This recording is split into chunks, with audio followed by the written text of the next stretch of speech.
Alrighty then. Sorry about that, guys. Seems like it's running a lot smoother now. Let me double check all my audio sources. Everybody can hear me? Alright, Yee. good. Apologize about that. Like I said, just had to do a quick restart. We were getting a little bit of lag there. I didn't want you guys to have a lessened viewer experience. But anyway, just to go real quickly go through my portion of the recap, the intro. Welcome everybody. This is Tales from the Table, my little game that we run here every week, or our little game that we run here every week. Specifically, the game that we're running is Baldur's Gate Descent into Avernus. So if you guys haven't been getting enough Baldur's Gate in your life lately, come hang out with us and we will fill you in on all the backstory that you missed leading up to those events within the video game. But just to give you a quick little bit about myself, I go by Sublime, or It's So Sublime. I'll be your storyteller for this evening. And this channel here, Tabletop Down, the name coming from the fact that we do tabletop related content, top down. I know, very clever. But we're here every Friday night with our D&D game, and I hope you guys jump in and enjoy it with us. Real quick, the one thing that makes this game different than any other games that you may be watching currently is that everything we do on this channel, I try to make it interactive. I want you guys to be able to reach in, touch it, mess with it, play with it, mess it all up for us so that we can have a little bit of laugh at it. So the way that you guys can do that, since this game is heavily tied around the Blood War, that raging battle of good and evil that's been roaring for a millennia, you guys can choose your side of the battle. Do you choose the good or the evil? And the way you can do that is by heading to our Ko-Fi page, ko-fi.com/tabletopdown. Head to the shop, and you'll see all the cool items that you can buy either for the party or against the party. You can either help out the good guys or the bad guys. Which side do you serve of this war type of deal? Not only does that help support the stream so that we can keep being here every week, keep doing this, but that also gives you guys the ability to reach in there and kind of shake things up a little bit and make it a little more interesting. As of should be next week, you guys will actually see a lot of new things that we've been adding to the Ko-Fi. I've been working on adding to the Ko-Fi stores. So I know these were like starters just to get us going, but my goal is to have tons of different options that kind of change week to week. So keep an eye on that. You'll see some really cool stuff next week. Anyone that did donate throughout the week, don't worry, I remember it. Anyway, let's go ahead and get started. We've already done character introductions, in the previous section before I had to reload the stream there. So let's just go ahead and jump right on into it. So let me pull up my notes here. You guys were just emerging from the bathhouse, so I guess we can go ahead and do a quick recap. You guys had spent the last several sessions making your way through the Dungeon of the Dead 3. You had met with a woman named Tarina, a contact and former associate of Reyna Mantlemorn, someone that you had worked with inside the Hell Riders. I almost said Flaming Fist too. Someone that you'd worked with inside the Hell Riders. She had a contact here in the city, and upon introductions, she told you that not only had she gotten reports that Thavius Krieg was in the city, but that he was being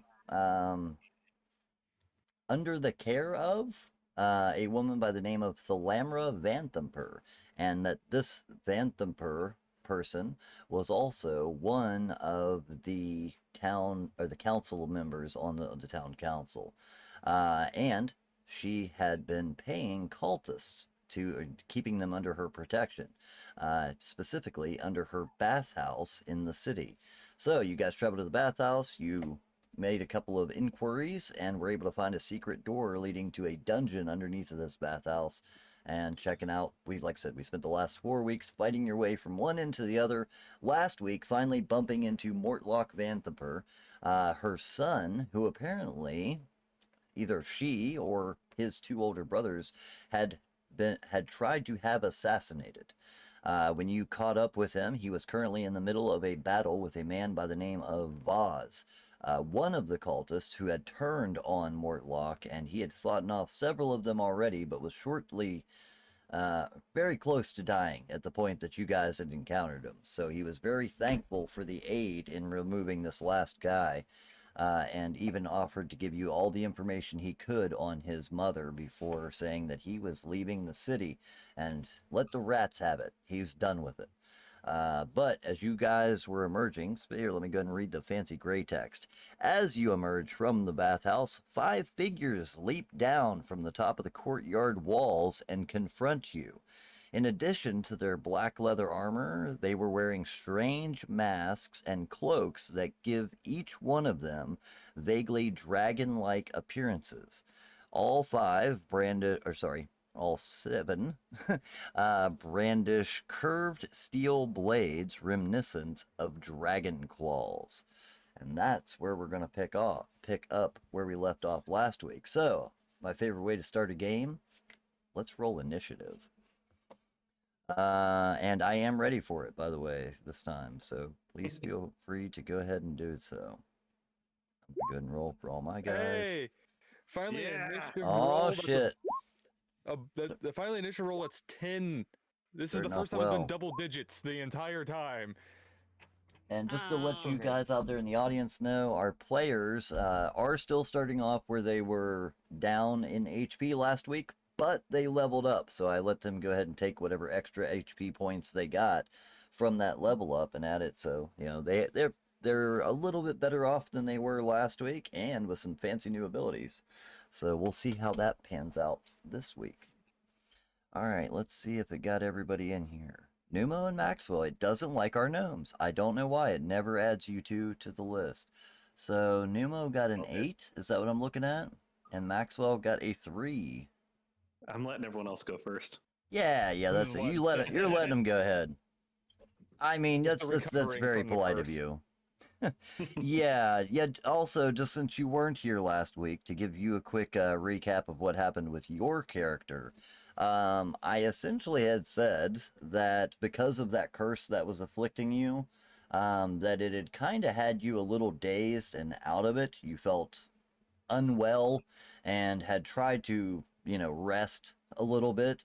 You volunteered to take care of the elderly woman that they had found soaking in a bathtub full of blood. Obviously, nobody saw that was a bad person in disguise, and you volunteered to keep an eye on her while they went and dealt with the rest of the dungeon. Right at the very end, before they had just gotten done with Voss and Mortlock and all that, they heard guys from Maxwell, as seeing him being led in with a knife to his throat by this woman. But some quick use of a little bit of spells and some persuasion, they got her to drop the blade, and they made quick work of anyone who threatened their favorite Maxwell. So yeah, that's where you were last week. You're feeling much better now, though. Something about the way that she manhandled you around just got you all riled up, and I guess now you're feeling better. You know what I mean? But yeah, either way, you're good to go now. Don't worry about that necrotic issue anymore. Since I played with your character, I feel it's only fair to let that drop a little bit early. But yeah, all right, cool. Yeah, exactly. You left it behind. But the main person that you're looking with, all of them have very draconic masks. The first one that you are looking at, that's talking to you, in specific, though, he's the one who approached you and said, "You're going to be giving us back what is ours. I believe that you've taken something that belongs to us. I can sense it on you. Don't try to lie to me." He is wearing a draconic-looking mask, and it's actually like broken into several sections, almost like multiple heads that are springing out of the front of it. And you would see 5 different chromatic colors that are kind of infused in with the metals to look like chromatic dragons. So it is, let's see, Sariel, and Alejandro. Actually, anyone that has history. Who has history here? I would assume that the cleric and bard, I believe. But anyone that has history, give me a history check real quick, if you don't mind, please. Oh, I'm clueless. Yeah, same. Clueless and clueless. It's a fancy looking mask, man. it seems familiar. Like you feel like maybe you'd heard something about some dragon stuff at one point, but who knows? You know what I mean? Probably not important. But yeah. Ironic. That's all I gotta say. It's ironic. Yeah. Oh, well, you guys have dealt with some dragon cultists previously, that's for sure. But as to like what dragon they're worshiping or anything like that, maybe not on the top of your mind at the moment. Yeah. That's all. For those of you out there in chat world, it's Tiamat. Let's go ahead and go though. All right, so dragon. right. The main person that was leading, he is the one that rolled the highest in combat. Let me go ahead and switch us over to our battle map. Since we got that crown, and we know the crown is from Tiamat? Oh, that's right. Yeah, that's correct. You guys did get the 5-headed dragon crown. You know what? I had completely forgotten about that. Yeah, that might be able to help you two piece it together. As far as that goes, we'll say that you had a slightly lower DC on that then, since you guys had already kind of dealt with this a little bit. But let's go ahead and get our battle map pulled up here. Yeah, it just kind of sparked into my brain. I was like, but we found a crown. All right. I wanted to keep it, and I was told it was a bad idea. As you guys emerged from the dungeon, pow! They just pop up like that. See? I told you it'd be cool. Like goddamn rats. I told you it'd be amazing. Yeah, they just pop up right in front of you. But yeah, that one in red there, that'll be the main character. The 4 that are wearing the, you see with the masks, they also have, similar masks, but they're not as nice as the main character. And then you also see 2 other, well, at least you would see one other, this guy down here, who is wearing like a lighter, almost cloth version of that mask. It's a little cheaper looking. His robes are a little bit different, but he stands out as being, it stands out to you that his armor is very light. Like he's not wearing like heavy armor or even leathers, but more like just a light robe or tunic over his clothing. So that might give you some ideas there. Get the wizard. But, yep, main guy in the front is the one that is going to attack first, since he got first in initiative. Let me see what he can do. So, see if there is. He is going to. You know what? Man, I guess Mortlock is the biggest guy in your group. You know what? Also, real quick, in all fairness, I put your tokens on this map. If you want to rearrange them, as long as it stays kind of within that area, you know what I mean? Like somewhere in this vicinity, as you guys walked out, if you want to move your tokens around anywhere different, feel free to do so. Because I just threw everybody on the map, but you guys get to pick where you're actually located there. You were just walking out the door, so as long as it's within that area. Can you throw the tracker out for us? Can I throw the what? Initiative tracker. Oh yeah, I was actually just working on that. There you go. Oh well, this is good for us. Oh yeah. Oh yeah, it's wonderful. I feel like I'm about to use a lot. No. Goonie Bones from chat says, "I bet they have chromatic orbs." Clever. So. All right. So let me go ahead and let's get rid of our green circle here. All right, cool. Everybody's where they want to be? Yes. Yep. Yeah. All right. In that case, let's see. I have no reason to be anywhere else.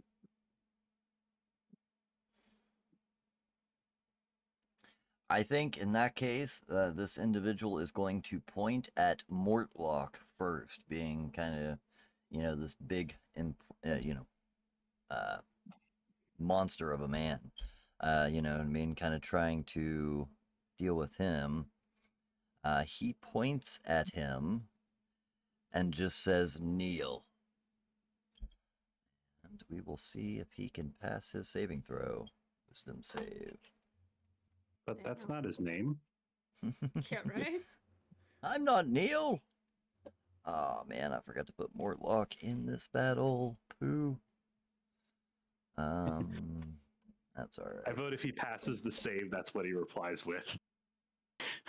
My name's not Neil. My name's not Neil. Oh, I didn't roll initiative on my Skelly boys, by the way. What's that? It just says speed. That's not what I After they go clicked right on. after you. Yeah, that's Probably, what I yeah. thought.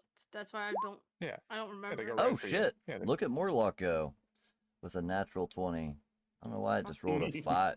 My What? name's not. Wait, that first one was with it said speed though. 1d20. I don't know what that is. It also says Liara Porter. I don't I don't know where it brought that information from, but yeah, I don't know what that is. We'll skip that. Yeah, you got natural 20.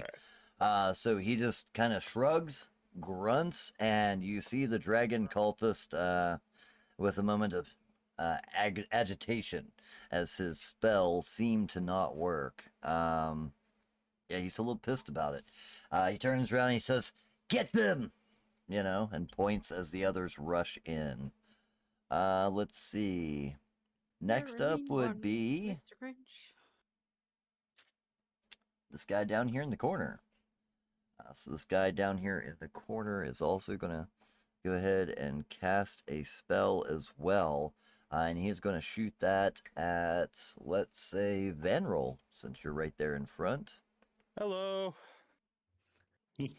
Hi. Incoming. Incoming. All right, so let's see if this did any rolls for me. It definitely did not. He is casting Sacred Flame, so I target think must it's a succeed save on a my dex end. saving throw. Yeah, I need you to make a dex All right. saving throw. That is a 5, so no. All right, in that case, you take 7 points of Sacred Flame damage. Reduced to half. Reduced to half. Yeah, I'm resisting the radiant damage. That is true. Yep, and Sacred Flame is radiant So damage. 4. That's right. I always think Sacred Flame is fire damage, but it's not. It's Sacred Flame. It sounds like it should be. Right? Yeah, you would imagine. It's But yeah, radiant flames. good catch on that. All right on. Man, all these guys get to go before you.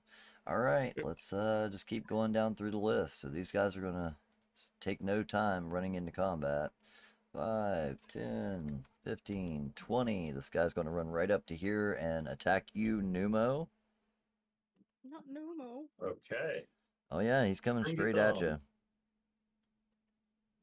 He hates clowns. Right, that is a 19 versus your armor class. Yeah, he's like, I fucking hate clowns. Specifically, he comes right at you. But that's a 19 versus your AC, so that's going to hit you for 6 points of damage, unless you have some way to reduce that. I do not. Next guy in line, it's going to be this one. Let's see. Painful. He's going to go 5, 10, 15. Stop there. And is going to throw 2 daggers at you. At who? Yeah, I was about to say who. You know what? He'll actually take one at you, Vanrol, and one at Mortlock. He'll just throw at 2 of you. Alright, so that's an 18 and a 21. So 18 is for Vanrol, that's a miss. 21 is going to hit Mortlock. And I've got to find a 1d4 somewhere because these guys didn't have daggers on their sheet. Of course, cultists all have daggers, though. We know it. Yeah. The one I blocked. The one I blocked ricocheted over. Yeah. The one I blocked ricocheted over into Mortlock. I clicked the wrong button. So that's 4 points of damage to Mortlock. Oh, good. Start tracking his HP here. There we go. So he's taking 4 points of damage. He has 35 hit points currently, by the way. And I'm just going to put him at the bottom of the initiative because I forgot to roll him in. Yay, it's not me anymore. Right? Yeah, true. All right, cultist in the back. He is going to move up to here and just take the dodge action because he can't get up there close enough to really do any good. Alejandro. He's like, I heard that. You're the one that hangs out with a clown. Continue. He's a nice clown. Ish. Why always the joke? He's like, wait a minute. why are people always laughing at me? Especially kids. But yeah, it is Alejandro's turn whenever you're ready, sir. Oh, okay. I'm going to take a shot in the crossbow at the guy in the red hood, this guy. Oh yeah, big guy. Okay. By all means, go for it.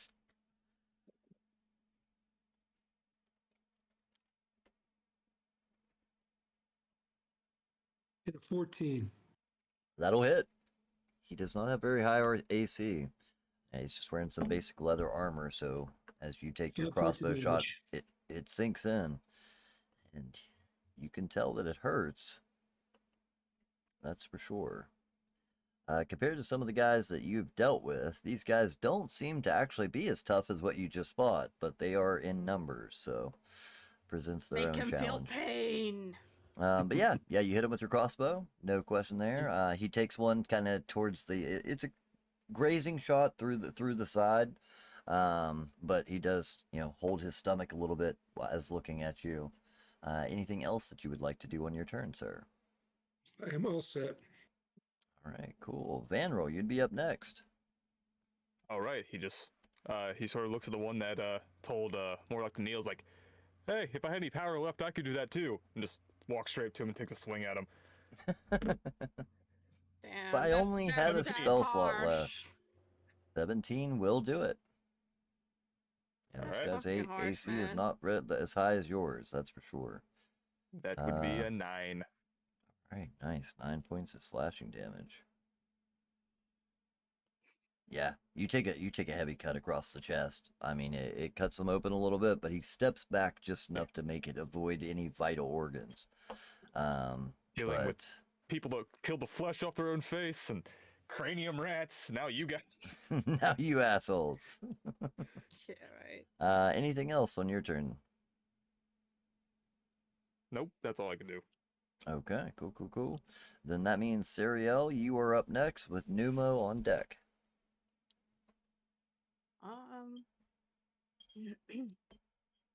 I'll take a shot with my crossbow at the hooded guy. All right. Everybody's going after the big dude. Oh well. That, however, will swing a bit wide. Vanroll, you feel just the slightest little nick across your ear as an arrow comes just a little too close and just barely nicks the corner of your ear as it goes right past you and this individual. If you're gonna shoot me, if you're gonna shoot me, hit the armor. Hit the armor. She's trying to help you shave. All right. She did take off that one unusually long hair. You're an older guy. We all get them. That one hair on the ear. She got it for you.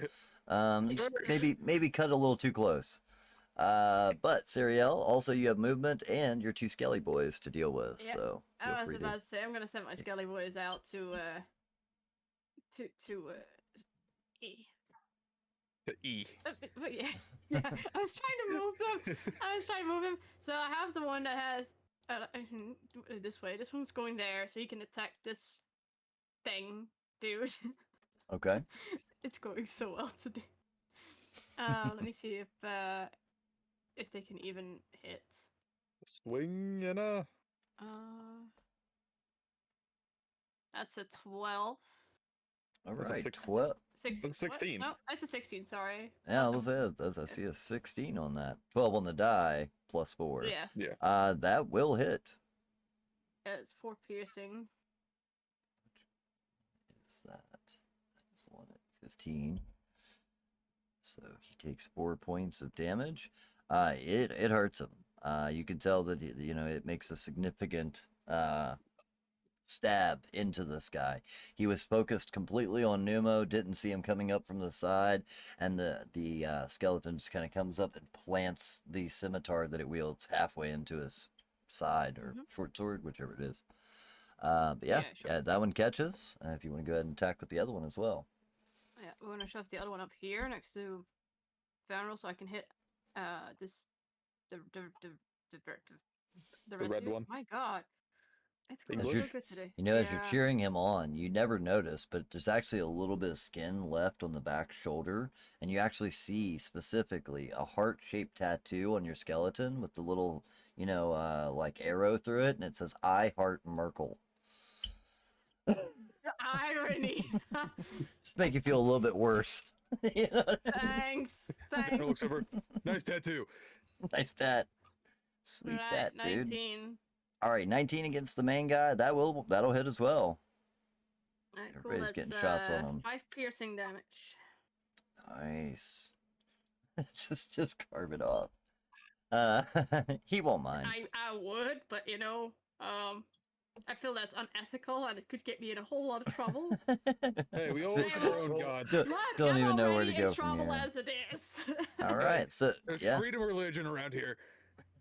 that's right. Yeah. So as your skeleton cuts into this guy, it's same as the other one. He just wasn't paying enough attention, and the skeletons rush in so quickly that he wasn't able to dodge out of the way. And he also takes a nice kidney shot from a short sword, and he is bleeding pretty heavily from that wound. Is this going and- how you thought it was? It's not too late to turn back and go home to your families. Do you have any?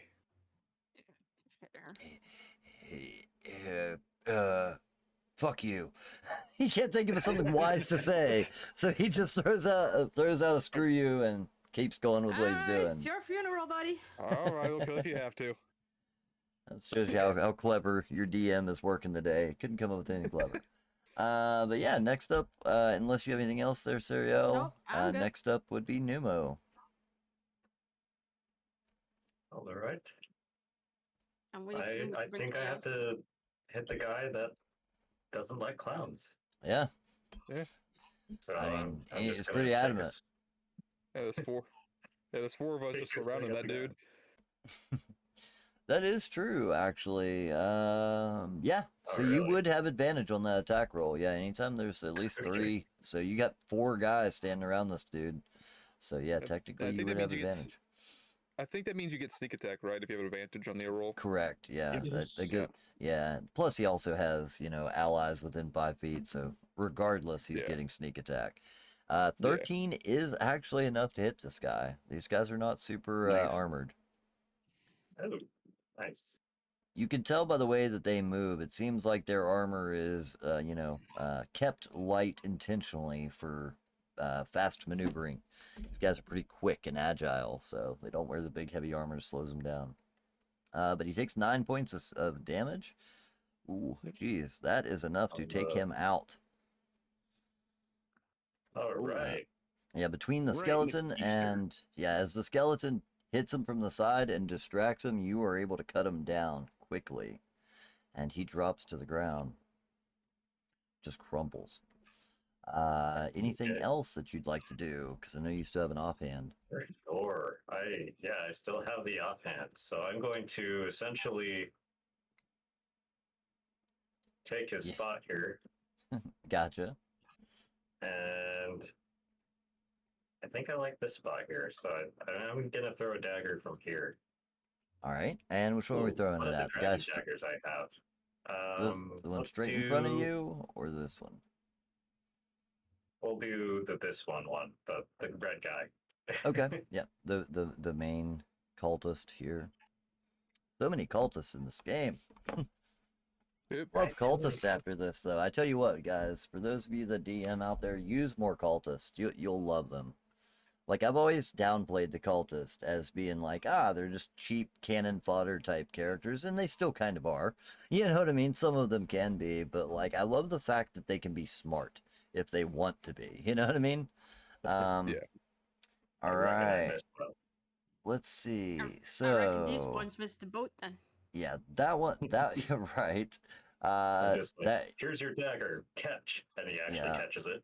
with an 11, that is not enough to hit. Unfortunately, you don't have advantage on that one because you only have 2 guys surrounding him.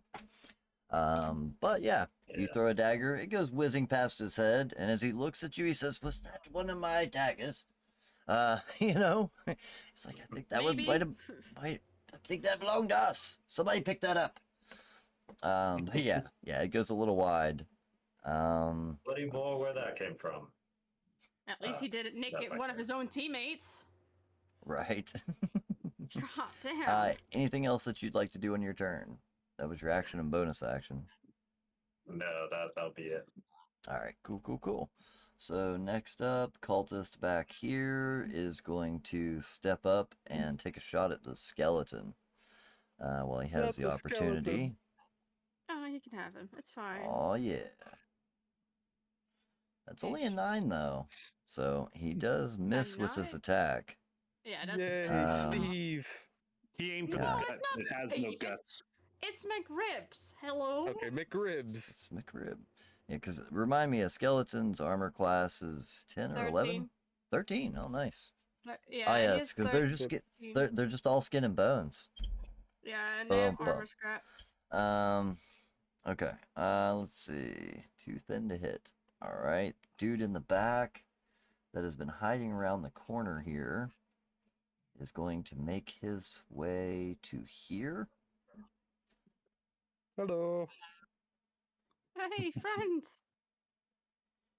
He is going You want to be my friend? He is going to cast a spell in the direction of Vanroll, but it actually falls a little bit short. They all need to have fan roll for some reason. Are you that He intimidating? casts Cure Wounds on this guy for 4 points of damage. On the main guy. Or 4 points of healing, damage. not damage, yeah. This guy really screwed up his cure wounds cat. He's so bad at it. He does it the opposite way. And you know what? That's hilarious. I actually put it in the wrong way when I added it too. There you go. All right, but yeah, he throws Cure Wounds in that direction and steps right back around the corner. That's his turn. Maxwell, you were up next.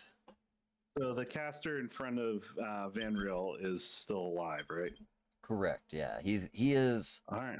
heavily injured, but still alive. Cool.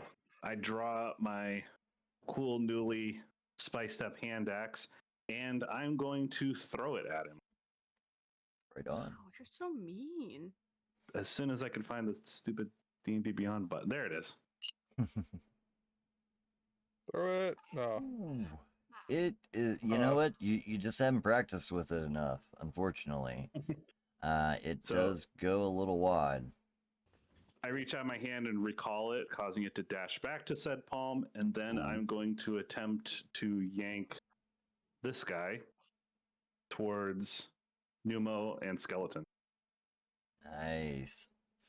All right, so tell me how that works, because I know that's a new ability. Do I need to make a save on that, or do you make an attack roll on that? So he basically gets shoved by an invisible hand, and he has to succeed on a strength saving throw. DC of 14. Saving throw. 14 All right. DC. He rolled a 7. Oh, All right, well. so that moves him to about right in front of Pneumo. Pulls him right hi up in there. front of Pneumo. Yoink! You actually see it, Pneumo. It looks like, he's just standing there kind of keeping an eye on things, and all of a sudden it's just, like someone shoved him or kicked him from behind, but of course you don't see anyone. And he stumbles right up into your face with a look of almost panic, like, shit, I'm not supposed to be here.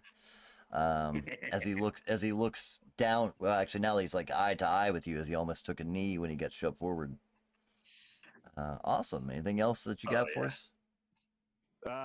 Yes, as I point at the guy that is now newly next to us and yell, sick him. And Robopup cannot move there, so he's going to have to move here. Right. And he's going to attempt to get him a nice bite of buttock. Nice. 15 will do it. It is unfortunate that his buttock is behind him, because his face is what's forward, and he grabs it. He takes 6 points of force damage as he's chewed on. Ooh, owie. Nice. All right. Let's see, which guy is this here? It's that one. 6 points of damage. Yeah. Yeah, you tell him to bite you tell him to bite the buttock, but apparently, this is the Steel Defender's critique on the person as he rips off half of his face. You know what I mean? Apparently he was That's a little. just more about this guy's face. Yeah, that's what I said. That's his critique on this person's looks as he takes off half the guy's face. He is also severely injured at this point. I think And your dog doesn't really like him. Nice. So at the end, unless there's any movement or anything you want to do, feel free to take it. But at No, the end of initiative, that's when Mortlock will do his thing. And he's kind of at a loss. So let's see what he's got. I got to remember what he can do. his best. Yeah, right. He does his best. Wow. He's got hold action on a skeleton. Oh, My so Skelly yeah, boys are okay. doing fine. He pulls out a crossbow, actually lays it on the shoulder of the skeleton directly in front of him, and then pulls the trigger point blank into the face of this guy that's directly in front of your skeleton with a heavy crossbow. Resting on the heart Let's tattoo. see. He's only got 2 around him. Right, yeah. That's only a 7, though. I don't know how he did it, but at point blank range, the guy, knocks the crossbow just out of the way enough. The skeleton won't sit still, etc. But yeah, it goes wide. And you hear it ricochet off the side of the building as it goes down through there. That's unfortunate. Actually, at that point, I think, and he really has no place to go. I'd like to move him a little bit. There's a spot next to There's me. no exits on this side. Nobody wants to stand next to you because you're being targeted all the time. You can go diagonally through me to the bottom right corner. He could do that. That's true. Oh yeah, you should have threw a skeleton. No! Just picked it up and threw it. Leave my Skelly boys alone. I think at this point, he will actually be wise. He'll tuck back around the corner, and you'll see him reloading his crossbow. All right. So he's not as dumb as his family claims him to be. But after that, the main cult person here is going to take their turn. Yeah, they're back. And now that you guys are face to face, you sure you don't want to give up? he is going to. The odds are not in your favor. He is going to try and stab you, Vanril, with a dagger. Ooh, dagger. It does not hit. But as he does so, you don't notice. If I can get this to work. The next dagger that mystically appears directly behind you and tries to stab you again.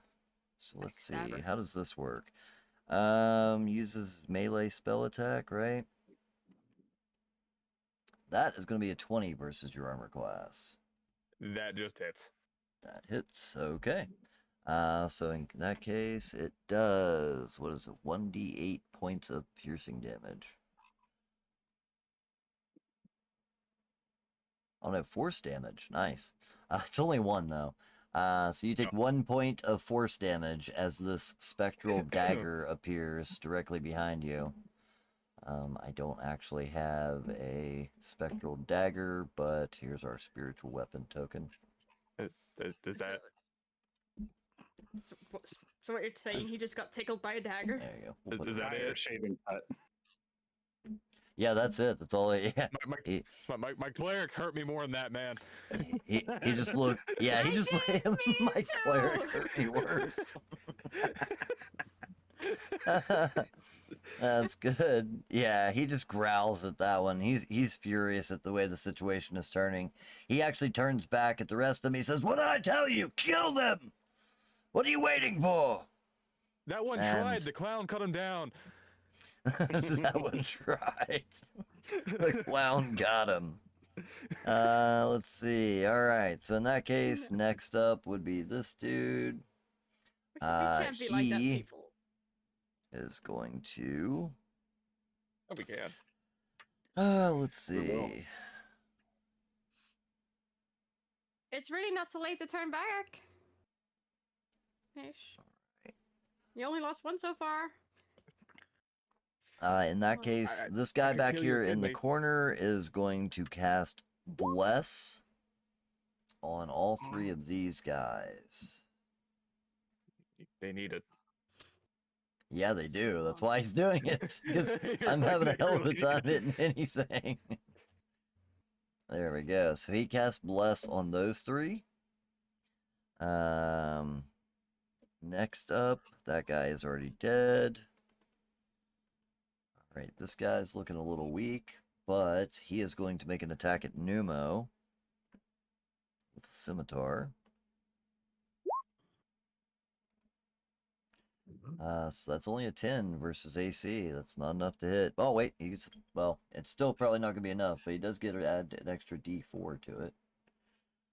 So just 14 doesn't hit your armor class, correct? 14 is my armor class. Oh, yes. Oh, yeah. Bless came in handy. In that case, you take 5 points of slashing damage. Go Bless. Okay. Ooh. Hey, you guys finally did something. Right? Oh my god, was that a lucky shot? They keep doing something to me. They keep on going after you. It's okay, Numo, I got you. This dude right here around the corner is going to lean around the corner and throw another dagger. Scary cat. Yeah, it's like you. That's going to be. Yeah, could you imagine someone just hiding around a corner and only popping out to fling a spell before something just jumps back? It's not even a spell, it's a dagger. That is only a 15 though Bro. versus Van Roll, so that's not going to be enough to hit. Just sort of knocks out of the air. Just come on. Let's see. That makes it Alejandra's turn. You're up next, my man.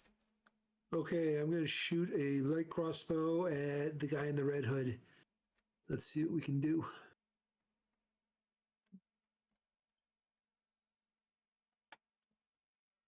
It is 17. 17 will do the job. 9 points of damage. 9 points of damage. He is definitely feeling it at this point. You can see him almost stagger for a moment before catching himself back on his 2 feet and is trying his best to hold himself up. You see him actually kind of starting to dart, his eyes starting to dart left and right, looking for a means of escape. We told you. This is your last chance, man. It's not too late to turn back and, save yourselves. You think that you can hurt me? You don't know you don't know what those that command me would do. Okay. Your Anything worse gods than have turned dying? their back on you. Well, I mean, we can hurt you. Clearly, you're bleeding out here. But It's not too late for me to patch you up so you can go home. was that spear? Do you think that spear that I picked up? Do you think I could chuck it at the one in the bottom right? The one in the bottom right? Yeah, the spellcaster. I casted Blessed. Yeah, I'm okay with that. All right. Let's see. Oh well. Oh dear lord. Nope. Just sort of takes the spear and chucks it. It's like, well, not used to these things. Yeah, exactly. So we had one, not very familiar with it, but two, also as you go to throw it, the guy directly in front of you tries to grab your arm and deflect it a little bit, making it that much harder. And it goes very wide. You see it kind of lawn dart stick in the yard right in front of the guy, who looks down at it, looks back up at you, and then takes 2 steps to the left. Next one won't be a warning shot. That's exactly it. Did we miss? I mean, if you're Wait a second. Did we miss Alejandro in there? No, Oh, you got me. I shot the guy in the red hood. Oh yeah. Okay. Yep. Sorry. I don't know why. I totally forgot about Yeah, I mean, you shot, and then Banner. That's if you right. want to Okay. talk about this, man, I mean, I think like we're like he's just like, if you want to talk about this, like we're not trying to kill you.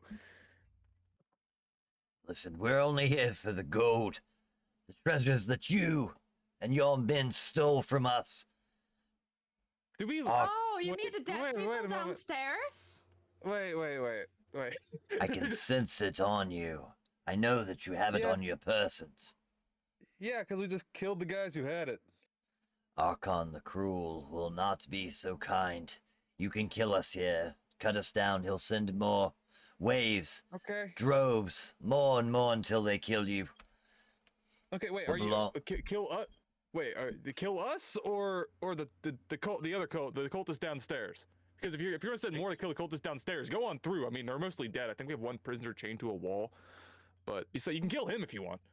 He actually just at this point would say, "Silence! I can tell the gold is on you. Give Oh, yeah, we us have what gold, we I can came for." Okay, well, Yeah, no, sorry, you just And- forfeited your life. In that case, it All would right. be Sariel's turn. Alright, so I am gonna move up to here. So I can have some fun with these two fucks. Yep. I'm gonna try to whack the dude in red with my mace. Okay. But yeah, if you guys remember when even Mortlock told you, he's like, "Oh yeah, we stole that from some dragon cultists." You know what I It's a mean? So 15. apparently they're after it. 15 will hit that guy Alright. And I'll hit him for 6. for 6 points of damage. 6 That points all of but bludgeoning. puts him on his knees. You can tell he is weak in the knees, a little shaky, you know what I mean, and trying his best to still hold himself up. But you're looking at the pool of blood underneath of his feet, and it is quite sizable. You can tell that he's bleeding out, whether he likes it or not. Yeah. Anything else that you could do? Actually, I might. Let me check something.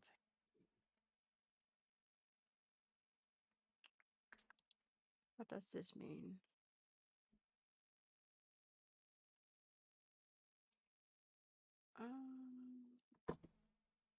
Sorry, I'm checking something real quick.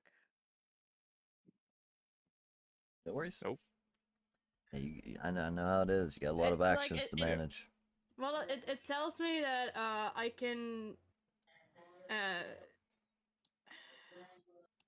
like I could potentially do a bonus attack, but I am trying to figure out if my weapon is if it is according with my weapon, because I can't figure that out currently. what Bonus attack with like an offhand weapon? It tells me when you attack with a light melee weapon. I don't think my weapon is a light Mace. melee. Yeah, maces aren't light. Yeah, No, yeah, maces that's what aren't I was light. thinking. Yep.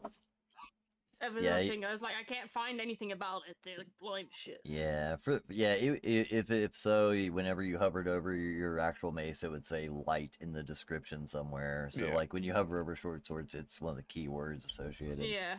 Yep. That's not what it says. Alright, cool. Yep. Unless you had something like spiritual weapon, there's probably not much a cleric could do with a bonus action, though. Unfortunately, Not yet. that's right. Yeah. I have plans for that shit. Don't worry about it. Thank That's fine. I'm gonna let my my lovely Skelly boys do their job. Absolutely. So the one with 1 HP is standing next to Numa will try to hit the dude that is stabbing Nemo? yeah. You can actually reach. Yeah, that one. Yep. If I can No hit him, worries. that is. Really? Let me see. Well, nope. That's a disaster. Yeah.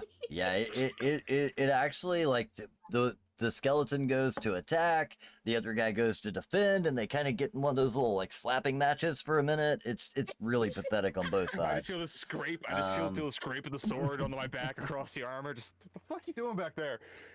Yeah, it's pretty rough. Yeah, as far as that goes. And my other Skelly will try to attack the red guy. Poor dude. Look, he had a big mouth. It's not getting much better.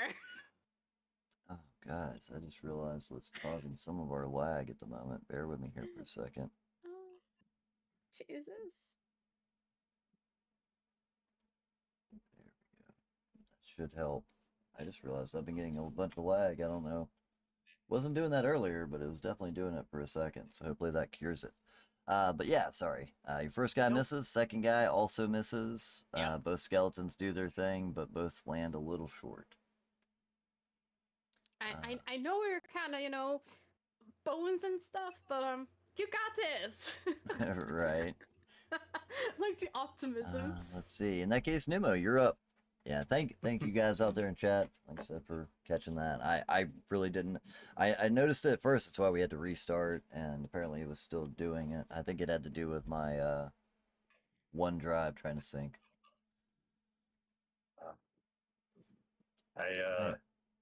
Well, I'll look at the guy like in front of me. I'll be like, so you're prepared to die over this money that you guys lost twice, and is probably gonna go to that guy in red, most of it anyway.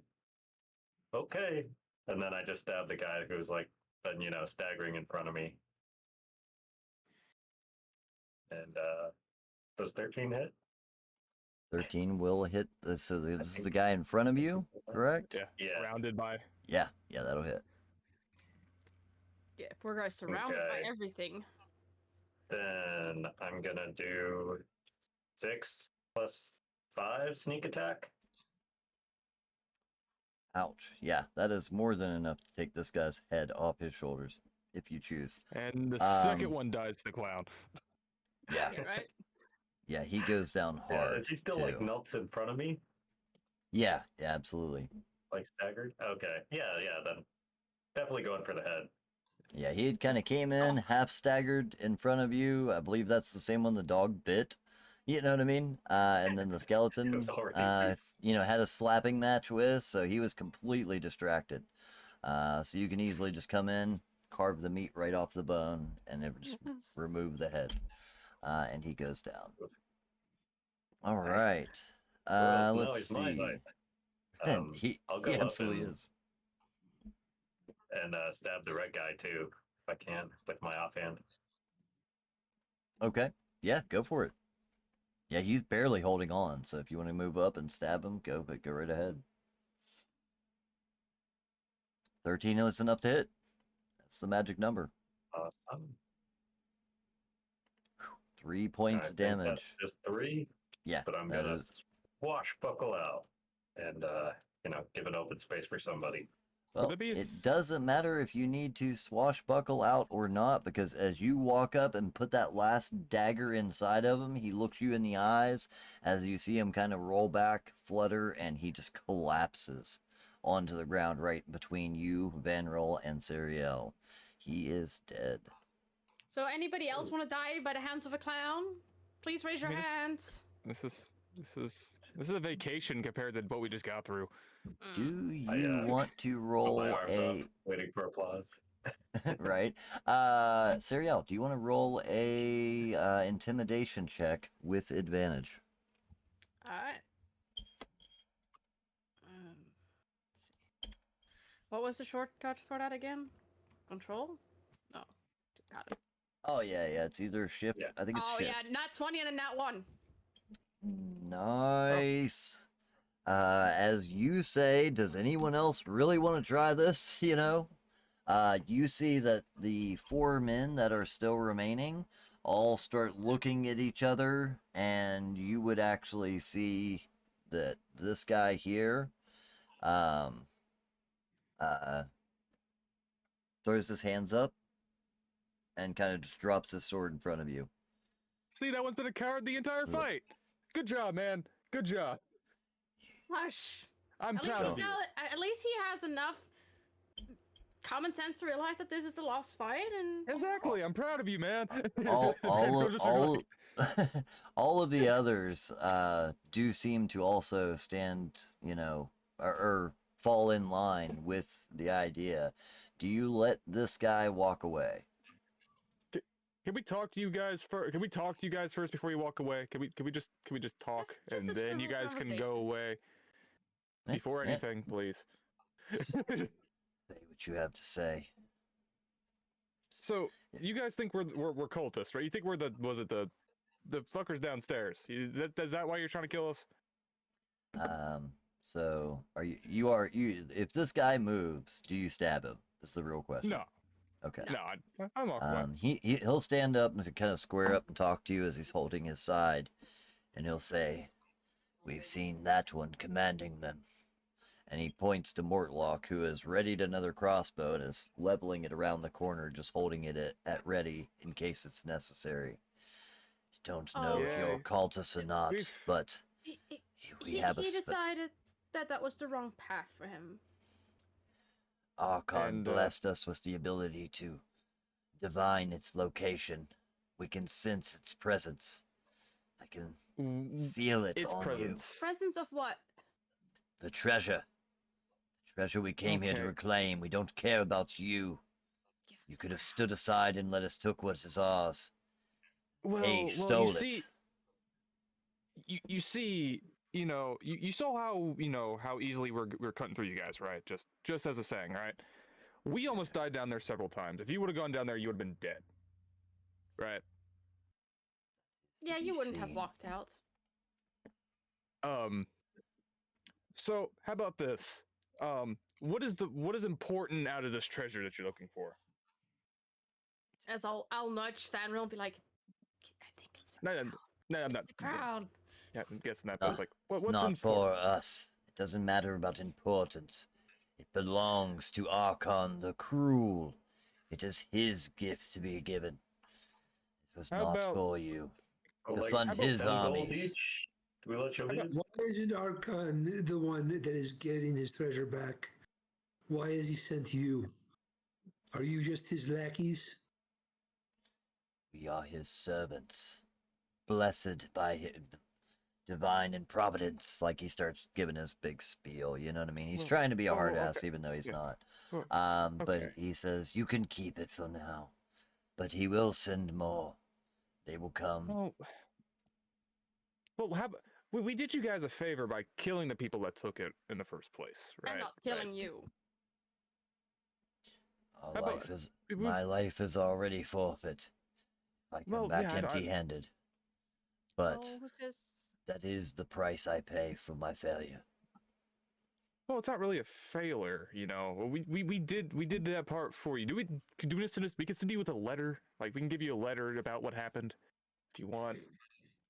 Give you something. You just bring him back a letter that just You- says, you just "I got see the him, shit like- kicked out of me." Just You give just us see the him damn gritting his crown. teeth. He is so No. angry. He's super pissed or whatever. I mean, or you could stay in the city here, right? There's a bunch of people that stole. You know, there's still a few people that was leading the people that stole this crown from you. If you want to, lend a hand in avenging the people and killing the people that stole this stuff, there's still a few of them around. That won't be back. You could kill a few of them, and then you won't have to go back empty-handed if you had killed some of the people that had stolen this stuff from you. Okay. Give me a persuasion check. Go ahead and give me a persuasion check. Since you were fighting him, I'll say just a flat roll. Yeah, 11. I'm gonna give him a flat roll, and he's got, what's he got on his wisdom here? Also +0. He just takes a look. You see him like cutting eyes at his other guys that are standing there, and you see that they're also, by the way, trying their best to back out the door. You know what I mean? As all this Yeah. is going on, knowing that they've already kind of been defeated in this situation. He says, there's already others in place coming for your family, and he points at Mortlock. He says, any of you that seek to let's see, how would he put this? He would say, any of those who follow in Zariel's footsteps shall suffer the same consequence. We will wipe the city clean of all of you. I'm sorry, what did I What- do? Wait. Since I say we kill him. with that name right He there looks that just at got mentioned. you super confused when you say, "What did I do?" Yeah, right? he said Zariel, but Yeah, yes. yeah, Yeah. with that name, would Van Riel know, since was it his entire, like, his parents? You know, one of his parents was another Aesmer that was sort of taught him that. Oh Like, yeah, taught him, like, yeah. Actually, yeah. yeah. Go ahead. Absolutely. Okay. If you want to give me a history check on this, let's see if you can remember this name. Actually, anyone else again that's proficient in history can do so, since you're all members of the Hell Riders. The name, sorry, actually, I tell you what, Yeah, I'll it's let all of you roll if you want. Anyone that is proficient in history can roll with advantage. All right. In that case, let me roll 'Cause another die. you guys should recognize the name Sariel. Yeah, especially Sariel. with Van Riel's blood, like, as a celestial, you know, partially. Yeah, I'm at 7. I'm at That'd be something. 17. All right, so let's see. Numo's at a Yeah, I got 15. a 9. Not Okay. proficient in history. 17 for Ali, is that right? Yes. 17, 19, Numo to 15. You guys definitely all remember it. Maxwell, did you roll in on that? Oh yeah, you did. 14. I would even say with the 14, you guys all recognize the name Zariel. Yeah. It seems weird to you. You know what I mean? Like, what does she have to do with anything? You know what I mean? And like, Mortlock looks just as confused as you do. When the name gets mentioned. But yeah, it is definitely a name that you would recognize as far Especially as with that Helm, goes. given Helm is also, I don't know, I'm just thinking. Yeah. Yeah. Yeah, but as far as like what the relation is here, seems to Yeah. go kind of unknown. Well, But he does, refer to Mortlock's family as anyone who follows in Zariel's footsteps. what does she have to do with this? That actually would be very good thing for me to know. It's sort of like, that's utmost importance to me.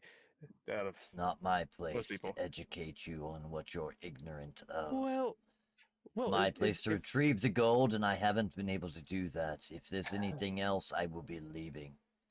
Okay. Why are we letting them live again? I mean, That's His not- personality? Because we're not cold-blood killers. They just mean, tried to murder us for our pocket change. That makes them muggers. well, it Well, was and they their gave technically up. it was their pocket change, technically, that we took from someone that took their pocket change. So Which cancels out. Negative plus negative is positive. Ergo, it's our pocket change now.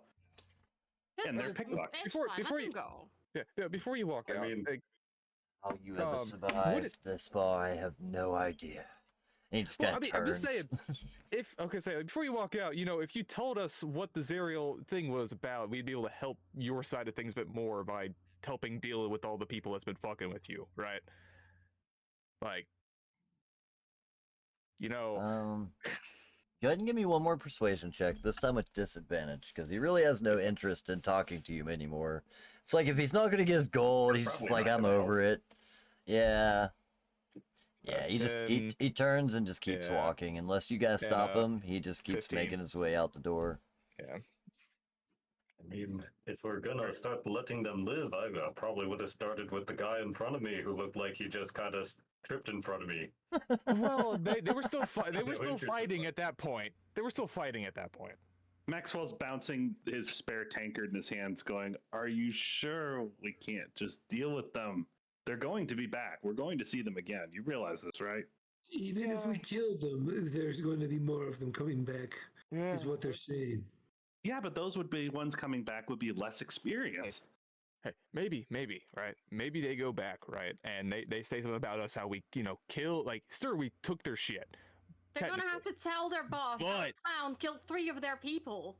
Yes, We but they're couldn't also at going to least take mention. their pants. Yeah, they're also going to mention to their boss, No. though, that we were the ones that killed the cultists down there, probably.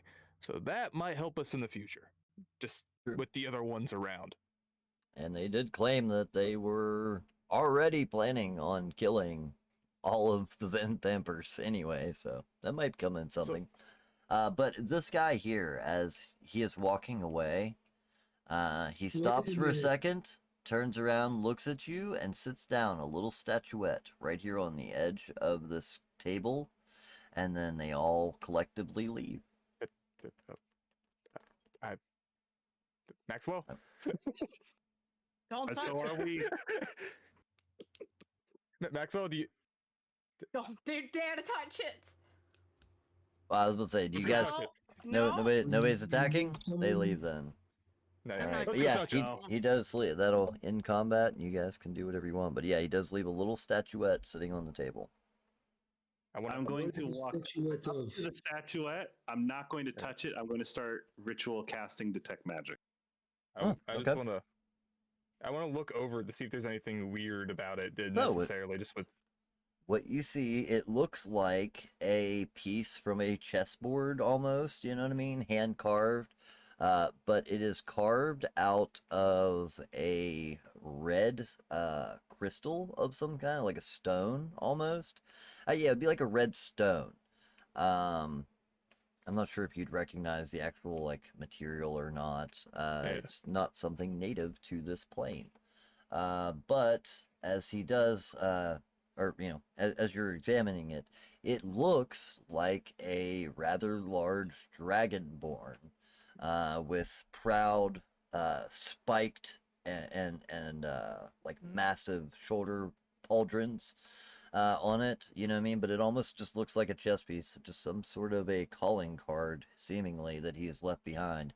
That looks like a massive dragonborn with giant spalders and a enormous axe on his back. Are they? Are they trying to claim credit for this? I'm gonna search the dude in red. Fuck you. Actually, wait a moment. We could let him Should take we credit let for him this. claim credit? Yeah, we could definitely let him take credit for this. Especially if we leave the bodies of the other two dead here. Right? Oh yeah, I'm not cleaning up Yeah. that. No, Yeah, exactly. no, yeah. We can definitely. I mean, it keeps anyone else looking for us besides them. I'm gonna pat this this nasty dude in red down, see what he has on it. Pretty fancy mask. Yeah, if you want to go ahead and search these guys, they all do have these masks on them. The main guy, like I said, had a faced. It's almost like split into sections, and it looks like 5 different chromatic dragons along the front of it. The rest of them just have these almost like silver-plated looking dragon masks that have like big horns that kind of roll up out of the top of them. Yeah, I'm and- taking and that couple of that main spikes. dude's mask. It's going to the collection of things I have killed, things we have killed this week. Yeah, Treasure. gotcha. Yeah, you go ahead and throw it in your bag. As far as what they actually have on their persons, other than their armor and clothes, they have nothing. No personal effects, no money, nothing. Interesting. They I seem to be regrab my rather spear. bland. And also, this spiritual weapon does disappear as well. Yeah. Yep, you retrieve your spear. Everyone else can retrieve their daggers. And Mortlock, at this point, as he is standing there, he actually takes a look at the little stone statuette with you. Just kind of shrugs, shakes his head. I don't know what else this has brought, but I'm even more happy as I'm leaving the city. Let them Yes. kill all of them for all I care. Mhm. This town's never loved me, and I have no love for it. I hope that you kill my family. I can't do it myself. Though I hate them, they are still family. But if you see my brothers, make sure to put a dagger in his back for me. Either way, All right. We shall. Sure, sure. I kinda- hold out my daggers and I say, "Pick one. I'll remember." he kind of smiles and just touches one of them. Probably just like if you're holding out 3, he'll just touch the one in the center. Drive it deep. Okay. Seems I'll like mark it somehow. it's hard to kill vermin. Make sure it goes deep. Just Well, kind I of mean, smiles a little bit. Says, "I hope to never see this damn city again." Turns around mean- and starts walking off. You did see us kill some vermin back down there in that room. Well, I had their brains explode at least. That is true. Yeah, you're welcome for that. But yeah, Um, same as the rest of them. If nobody stops him, he takes a step to Yep. the gate. Oh, He he can looks walk left away. and right to see if anyone else is still left, and he hobbles away. Still injured, but Oh. takes his leave. Maxwell, what is is- this thing? Yeah, is this thing magical? I should be So just about done here. you guys spend about 10 minutes checking, or while Maxwell performs a ritual on this statuette, and as the spell finally does trigger, it is not magical. Does anyone have any ink and a quill? Sure. I have a quill. right. All right. So he takes both of it. He goes. He just takes it, walks up to it, goes to the statue, and draws one of those parlor mustaches on its face. There we go. Get my quill back. There you go. Just hands it back. There. Tucks it away with a deep sigh. Like, I don't have a way of giving you guys a better image, but I will send you guys all an image. I guess I'll send it through like Discord. Just to give you kind of like a rough idea of what this thing looks like. It's a very rough drawn version of this, but sorry, I'm getting there. Gotta get to the right chat.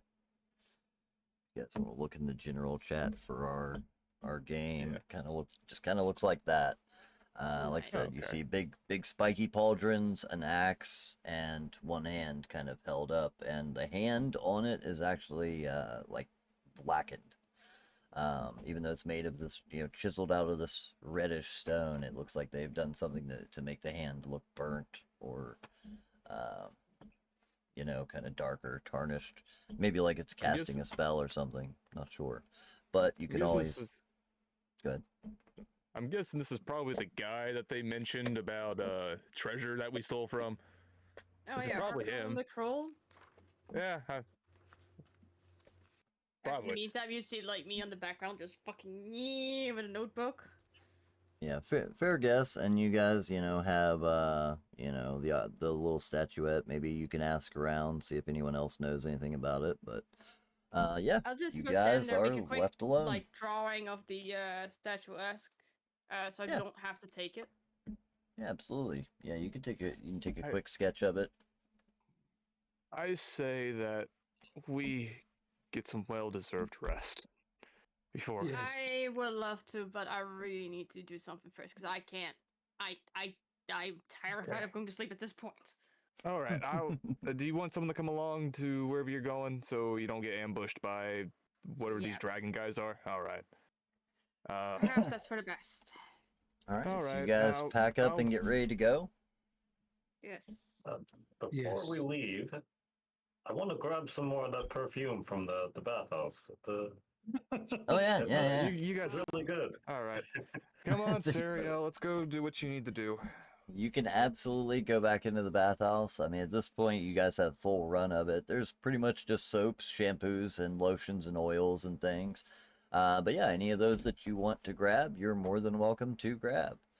As far as that I'm gonna goes, grab a bottle of the oil that I put a dab on last time. it was nice. It has a good, sweet smell to it. You think the ladies will like it. So yeah, you grab a bottle of that, no problem. As you guys are all making your way out of the gate, the second that the skeletons hit the gate, they just clatter to the ground.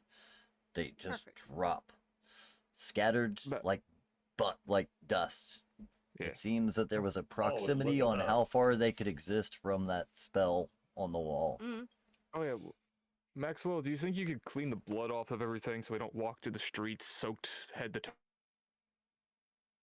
So you're not going to like this Whoops. answer. I can't do. What? Whoops. I'm my not bad. gonna undress. We're good. I'm just saying. There's rules to the magic. It's got to not be on you. I thought you could. Oh, okay. You can clean I'm the just gonna clothes, but sit not there. the person. Yeah. Yeah. Yeah, I so can't the clean armor. people. I'm at the Oh, armor. the armor. Oh, yeah. Yeah, like the blades and armor. I mean, we could wash our face off here in the pool right next to me if we need to. But I I'm mean, just not if you upset. guys want, there's a bathhouse right there. That's You what I know what I mean. mean? I just want to. I mean, at least a quick, once over the armor and to just wash the face off. But actually, Yeah. don't, Yeah. I feel like I don't look that bad, so we're gonna be fine. Yeah, I Yeah, you- but- activate my little electronic cleaning tool and I slowly pass it over the armor as quickly as I can. It takes me Nice. about 6 seconds per set. There you And- go. It takes a a minute between everyone, and also you guys got the fountains that are there that you can use to wash the blood off your face. You're able to clean yourselves up pretty good before you actually head back out into the streets. You still look rough from all the cuts and Yeah. bruises, but as far as being soaked in blood, the city guard won't see you completely drenched. Yeah. Also, Maxwell, before we fully go, later, do you think we're able to make this armor look a bit more fancier? I'd like to get some, make it a bit more me than it cultist. I give it a long, hard stare and then look at him, look back down to the armor, and finally just sigh and go, I'll see what I can start doing with it. All right. So Siriel, you said you wanted to go somewhere. Yes, I'm gonna fucking rush my butt to the nearest temple that would be accustomed for my faith Okay. to, because I got some fucking shit to make up Yeah. for, man. The Ogma statue. Yes. So yeah, temple of there is a temple of Ogma here in town. I am desperately trying to remember the name of it, which I can't right off the top of my head, but I do know that there is one. As far as I guess, they may go with her to that. I did to make sure she didn't get ambushed by herself. All right. I did to make sure nobody ruins that armor. Fair I enough. don't need all of you on my butt. Well, Yeah, I'll say- I stay back. Yeah, I will say. Otherwise, where does everybody else go to? So you guys know that there's a couple of inns in town that you've passed. As far as like you had previously stayed the night at the oh goodness, what I'm trying to think of the name of it. The Elf Song Tavern. Yeah, you had stayed at the Elf Song, so you do have that as an option if you want to. But yeah, let me know where everybody's heading to, so I know who's going where.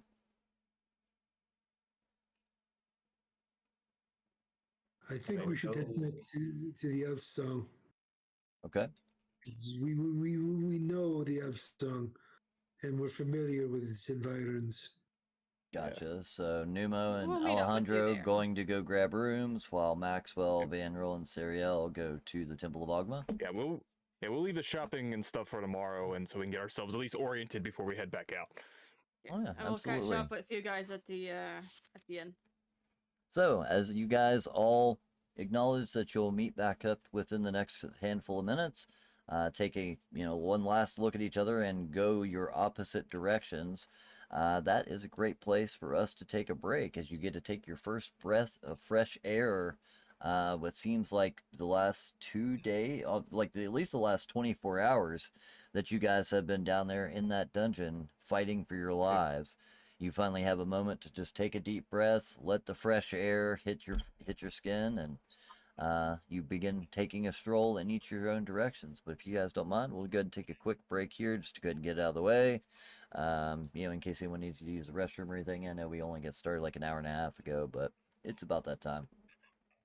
But yeah, if you guys haven't already, make sure to check out the Ko-Fi shop while we're on break. That is how you guys can support the channel and interact with the game itself. It helps so much, guys. Seriously, I can't tell you how much that helps to keep this channel running. So, consider it. If you don't necessarily care about that, you can always also use the Ko-Fi shop to just tip directly. All tips that go through there go directly to the stream. It doesn't take any fees or anything like that additional. So it actually all comes directly in. Otherwise, if you guys haven't subscribed already, that's another great way to do it. There's lots of ways to support the stream and keep this game running. So if you haven't done that, maybe consider that while you're on break. All right, guys, we'll be right back. Give us 10 minutes here, and we'll grab a quick break, and we'll be right back. Hang tight.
Alrighty then.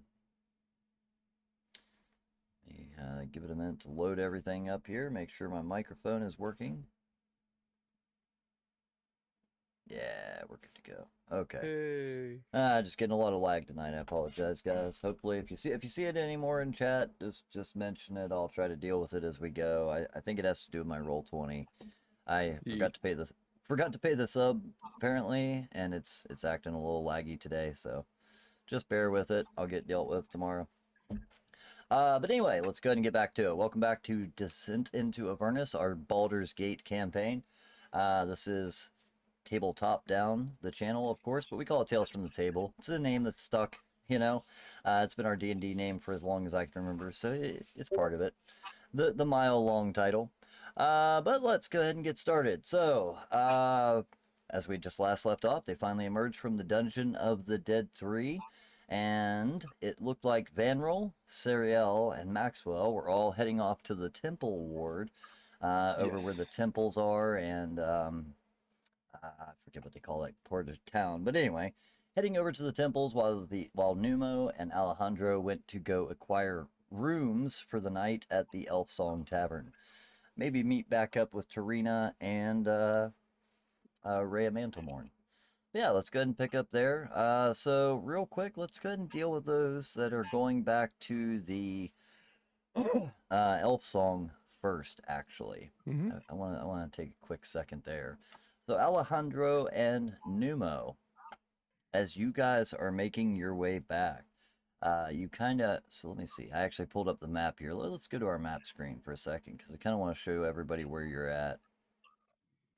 All right, so the bathhouse that you were coming from is roughly located right around here.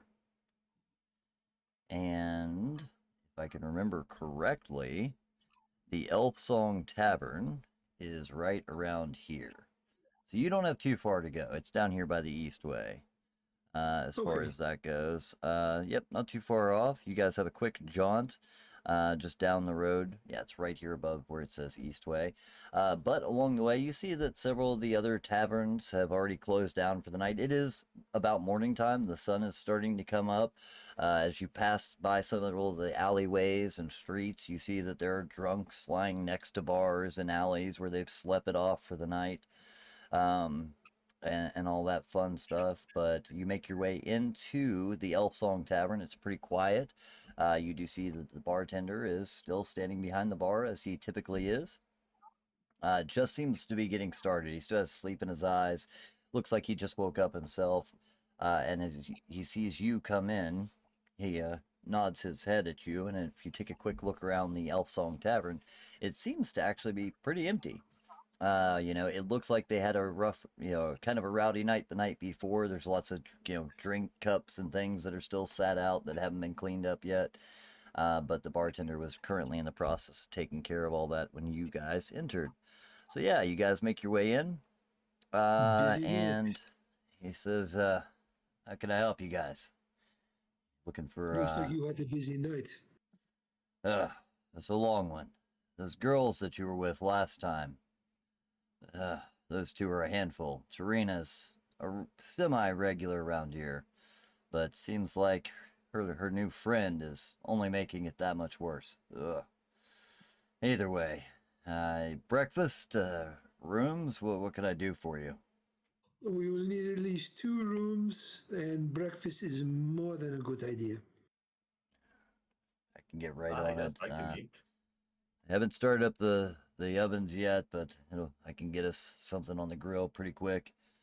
I assume it'll be a while before anyone else gets up, but I'll go ahead and get you guys settled in.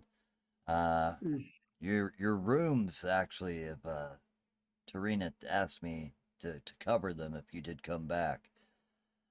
She also told me to give you a message to say that she would be in touch soon, but she said the girl that was with her, I can't, Rhea. She said, she said she had sent word or something. I don't know, man. They were pretty hammered, if I'm being honest. They rolled out somewhere around 4 or 5 a.m. They were headed. I went to close down, and they said they were looking for a place that was still open. But either way, your rooms have been paid for. The food, it's part of the cover. Let me go ahead and get you squared away. But yeah, Nice. Very nice. yep, he begins heading to the kitchen, and you can hear him, back there, moving pots and pans around. He begins to start cooking breakfast while you guys gather. He does give you guys, like last time, he gives you 2 rooms upstairs, two of the smaller rooms. But let's see. Yeah, you guys settle in, grab some breakfast before heading up to the rooms. Well, let's go ahead and jump over to the other guys here real quick. So I took a quick look at this.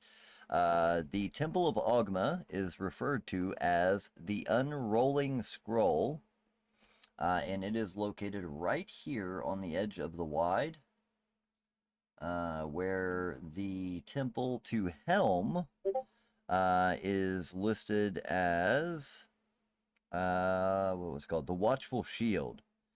And it is located right down here. So they're not too terribly far off. They're both on the same side of town.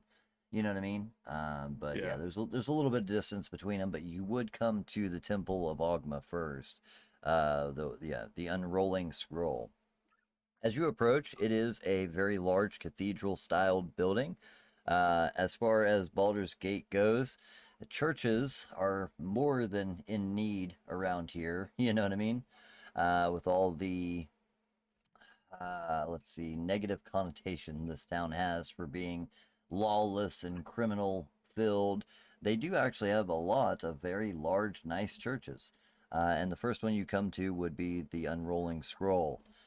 So as you approach the gates, you see that above the doors, there's actually a large stone tablet, or it looks like stone tablets on either side of the door, that are actually part of the door frame as it opens up. And as it opens into the room, you see that the entire temple is almost cylindrical in shape and towers up, as there's a spiral staircase that ascends upward, as the entire walls are covered with shelves of books.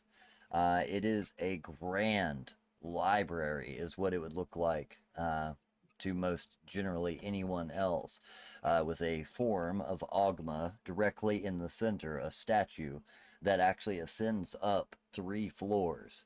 That's right in the middle of the room. But there are different rows. So the spiral staircase ascends all the way up with a catwalk on each level, and on each level you see like sliding ladders and rows of books that just scale from floor to ceiling. To you, Vanril or Maxwell, this might be the biggest library that you've ever seen. But to you, Sariel, who comes from Candlekeep, it falls a little short. You know what I mean? It is definitely grand and nice, but you have seen true libraries. You know what I mean? The biggest library in Sword Coast. So this is still, it is impressive as it is. It may not be quite as impressive to you. But you do see that there is a large, like I said, statue directly in the center, and all around it, there is like 3 stair steps, where people have laid candles, coins, offerings, books, pieces of parchment, scrolls, ink. There's a large number of collected items that are scattered around it where people have left tribute before. And you can see that there are several like pillows essentially for kneeling, as well as on this lower floor there are many tables set around for reading books and things like that. So you can choose to, handle your prayers any way you wish. Well, I will. I'm telling these 2 like, hey, man, I'm gonna be a minute. So while she goes off to do that, I started to look for books about about some of the things we've heard. Okay. Is there anything in particular that you're looking for? Zariel. Sariel. Okay, yeah. If you want to go ahead and give me a history check, and you can do so with advantage because you have a giant library right in front of you, that would be fun. 16 or 4. With a 16, it takes you a little bit. You find yourself looking for Z and Zariel, and you find very little at first, but as you get kind of frustrated and start looking through other things, you find a section on the Hell Riders. And the story of the Hell Riders that mentions a person by the name of Zariel. Not actually a person, but an archangel, Zariel. It tells a story that Zariel, an archangel, was in conflict with herself, watching the blood war unfold and feeling that she wanted to do more to take part in it. But excuse me, was denied by the other gods when she sought assistance. So she went to. Sorry, I'm catching a bit of an echo myself. Give me 1 second here. See if I can fix it. All right, it got better. Anyway, sorry. So she went to the town of El Terrell, known as a holy bastion on the Sword Coast, and rounded up a group of Hell Riders. At that point, it was no more than a basic militia that she had ridden into the gates of hell, which is where they got their name from. But I'm trying to remember exactly how the story goes. It was sometime later that the Hell Riders had returned with their story of, fighting in the war, but claimed that Sariel had fallen during that time. So that's kind of the issue. The little tidbit of info that you get is that they had all gathered. She had come to Ultrael to gather the strongest, clerics and paladins that stood, for Helm and Tyr and all those, and ridden into hell through a gate that was nearby, according to the information, and during that time they had battled hard and she had fallen, but the rest of the Hell Riders were able to return, and that's where they got their name from. So that's the one loose mention that you get of her. There's not much mention of her after that.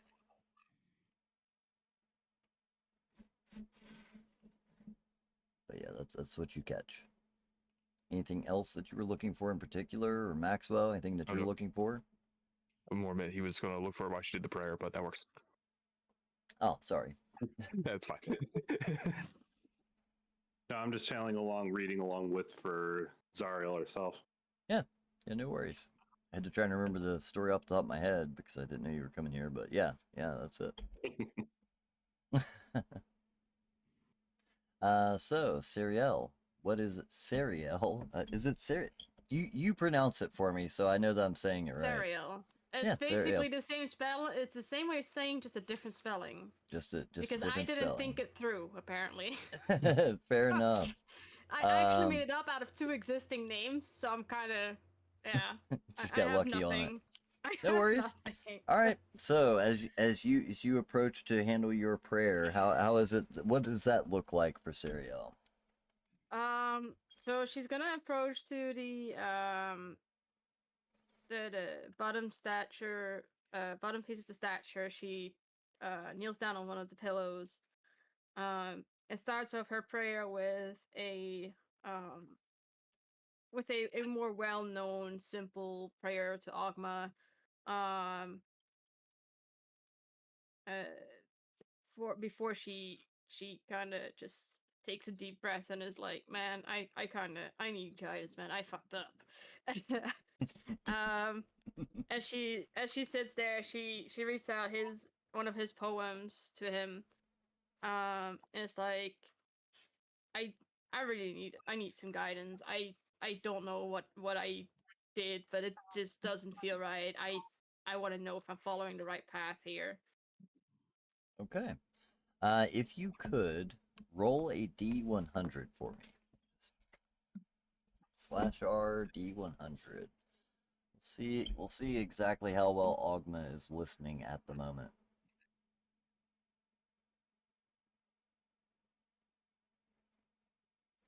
$34. Okay. So it takes a while. you sit there for you guys are left to read books and you know, get a good view of this library as she sits there for some time. But after probably about 45 minutes of sitting there in prayer, almost an hour, you do start to, you know, get a little frustrated and begin looking around at all the, you know, things that have been left by others as well, you know. You maybe even pull out a coin of your own, like, damn it, I'm trying, you know, and frustratedly flick it down. And as it does, it bounces over and rolls to a piece of parchment. um, and as you look at that piece of parchment, what you see is it's a story of El Chirel. Um, and you actually see like a picture of the city itself in its heyday, the bright bastion of light over top of it, and the coin that you flicked lands perfectly over top of the companion, which was the second illuminating sun that had, you know, kind of uh, suspended itself directly over the city of El Chirel.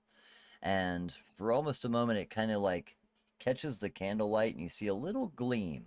It's not much, but it's almost like a little wink, you know, saying, you know, follow this, almost, you know, and it makes you get a strong feeling that as long as you are in pursuit of the ultimate goal here, of helping that city, you're being watched.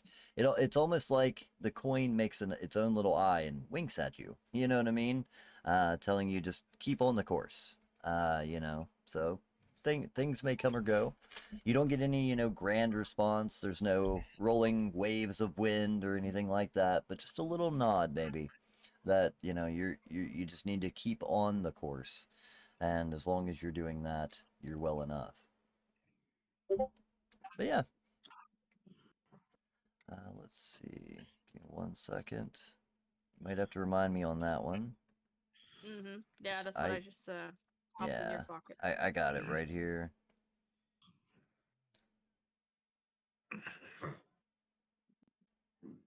I'm Oh yeah, gonna. yeah, exactly. Yeah, that's 1 second, 1 second. I'm that's- gonna I did forget about that. That's okay. I'm just gonna I think that would be more for the other two. How about the other two of you give me a wisdom perception check while you're reading through your books and checking through stuff. Give me a wisdom perception check. Shit. 11. 11 and 16. All right. I mean, that's would it be passive? Would be a bit more for that one. 'Cause Yeah, my actually, passive is I 14. guess that's a fair point. Yeah. Yeah, my Passive passive is 14. 14. she's just gonna leave a small scroll with some Yeah. of the things she written down in the past. Since she got with him, she has written a couple of things down, and she's just had something put on a scroll, and that's what she neatly places on the on the altar as an offering, and here's like a gift of the wisdom I gained, kind of thing. Yeah, exactly. So yeah, as you leave this knowledge that you have acquired, all the things that you've learned, you roll it up in a tight scroll, you tie a little ribbon around it, as many of the scrolls laying around you have been, almost like here's information, it's neatly tucked away and left here for Ogma's eyes only, almost.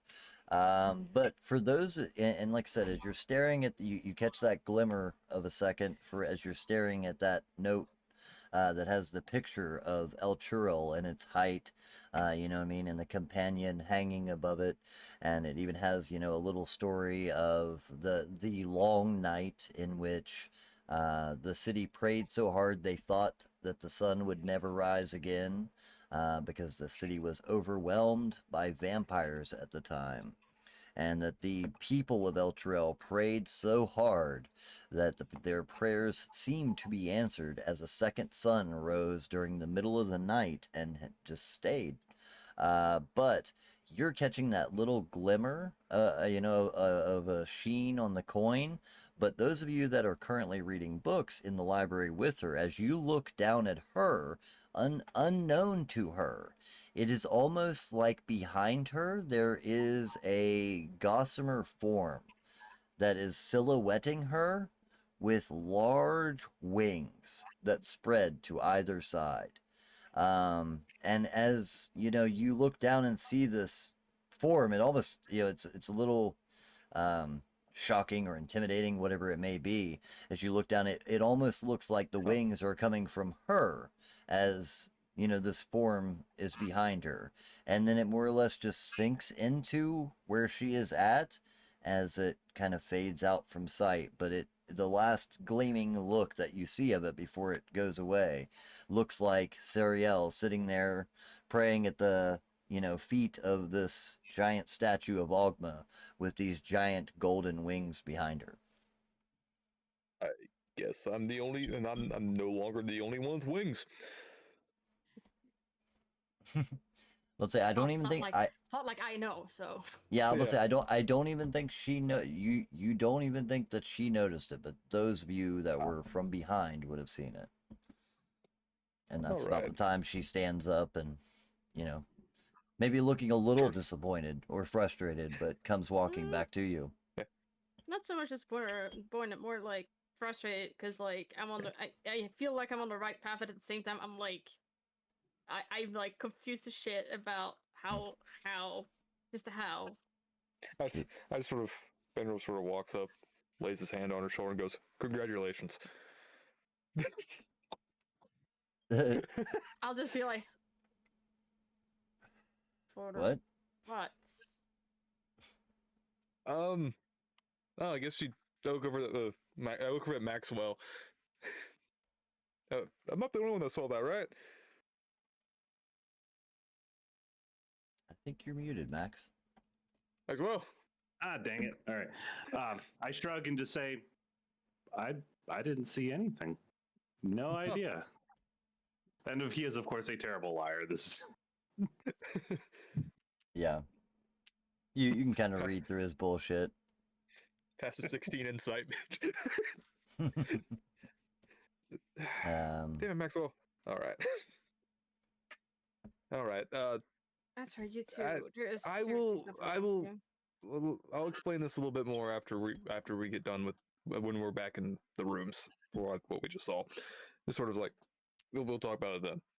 yeah, you definitely do feel better though, having made your prayer, said what you had to say, and gotten it off your chest. There is almost like a lightening of your soul Yeah. that you feel as you walk out, regardless. But maybe didn't notice all the details that were happening, during the process. Sometimes the deities are assholes. You know what I mean? They like to play their own little games with the I mean, he mortals. is. Well, It is what he does, so it makes Yeah. sense. That is well, true. People ready for hell? Yeah, you guys can make Yeah. your way down. You keep Mhm. walking down through the streets. It's interesting to walk the streets in the morning. You see that some people are setting up shops. You see that, as I had mentioned before, there's some drunks that are crawling out of alleys where they'd slept it off the night before. But this city in particular is much like they say. The dark and destructive, kind of people that live here, the crime and filth, it almost gets washed away with the morning light until you guys are passing by one alley in particular, and you see a man that looks much like he's drunk and sleeping. But as you get closer, you actually realize that lying underneath of him is a pool of blood.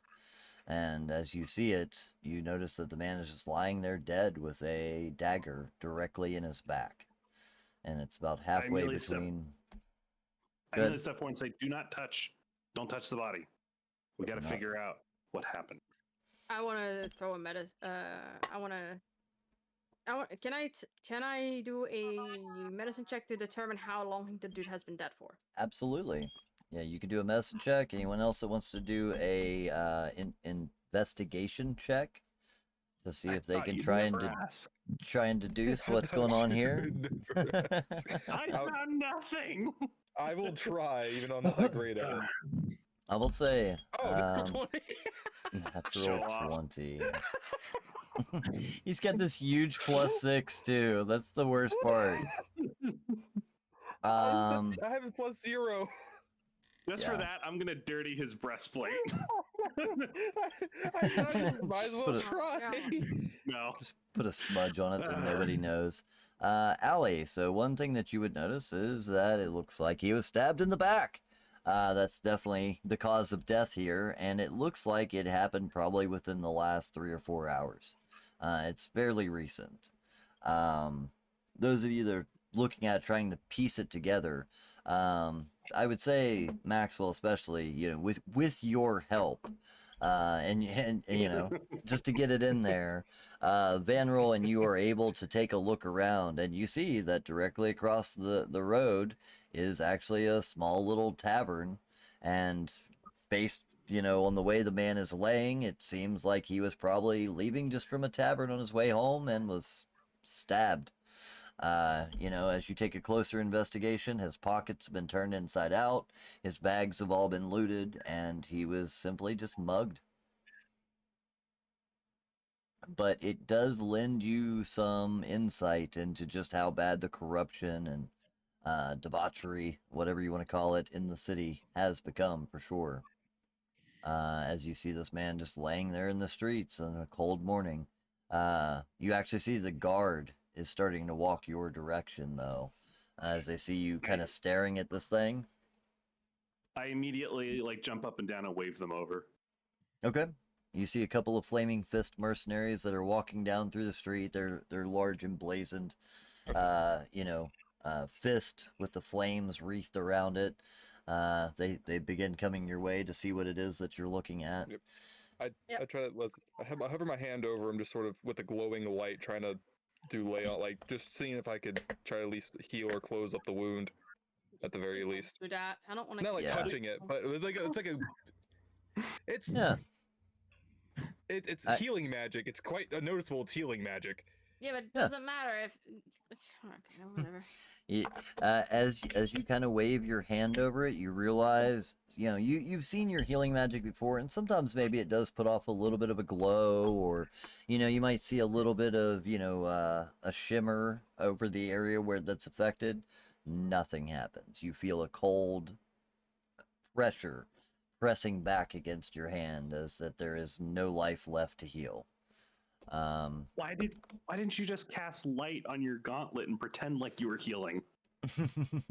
But as the two Flaming Fist mercenaries walk up and just kind of stand over you, oh, looks like you found another one, eh? Yeah. It's part of the Yeah. morning rounds. It's probably the third one we've come across yet this morning. You didn't touch it, did you? I didn't No. actually fully touch Nope. it. I just Why waved did my you hand phrase across. it like that? I just waved my hand across, not on him, but I tried to heal him. I guess I should ask. It's not you that put the dagger in his back, is it? No, sir. No. Yep, that's No, it enough wasn't. investigating for me. What about you? All right. Well, we'll grab him up then. You best Thank be you. on your way. And he just kind of gestures to shoo you off. Yep, As you yep, we see the two of them each grab a hold of an arm and a leg and just kind of drag him out and drop him in the street. And actually, as you're walking away, you see that there is a wagon making a circle that through this area, and just there's already 3 other dead bodies on the back of it, and they eventually heave it up onto it and drive off to the next. But you guys can continue on, eventually coming to a very large, very stern-looking cathedral. As far as that goes, it is a single story, which is different than the several of the others that you have found. But it does have a lot of, a massive solid dome to the top of it that is golden. And as you walk up to the doors, you actually see that emblazoned on the doors, on both doors, are the fist that is marked as the symbol of Helm. That's exactly it. I'll Security very stairwell. politely wait outside. I'm not gonna set foot in the temple. Okay. I mean, But yeah. Well, hang on. We walked into your god's temple, and now you're too good to walk into his god's temple. No, He I just just respect probably walked that in. it's a different god's temple. I'm not gonna walk into it. If Oh, I'm gonna walk into it. Yeah, that's your problem, not mine. Come on, Maxwell. This just walks in. Yep. So as you make your So- way in, it is known as the Watchful Shield. And as you walk in, you can kind of see why it is titled that. So it is pretty much an open area. Inside, you see that there are a large row of statues of previous heroes, and it seems like each hero before is all brandishing in front of them. More or less, not the same, but a large shield that they all have stood in front of them with their sword at the side, and you see that large symbol of helm across the front of all of them. Each one has a little plaque at the bottom of it, titling the hero and where they may have fell, things like that. But at the very farthest end of this long hall, you do see that there is a large statue of Helm at the front of the cathedral area, standing there in a very similar pose, almost like he is on watch, holding his position, just standing there vigilant. And marked around his is a semicircle where there's a step or two where people have, prayed and left offerings and things before.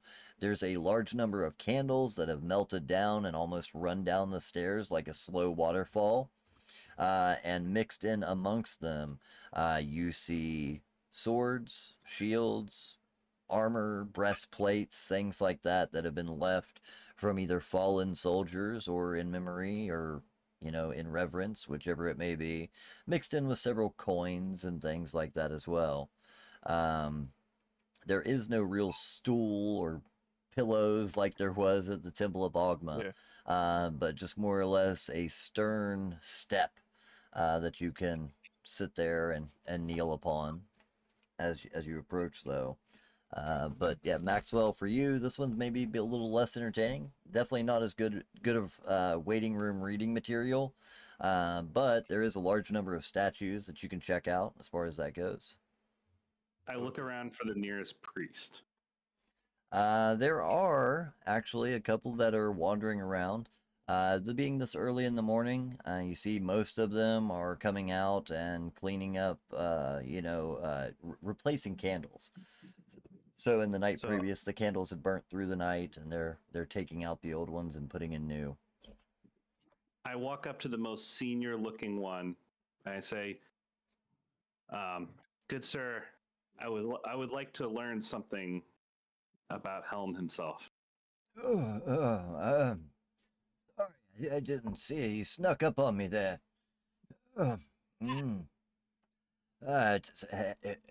Who? Helm. Yeah. Something about Helm. He's known as the Vigilant One.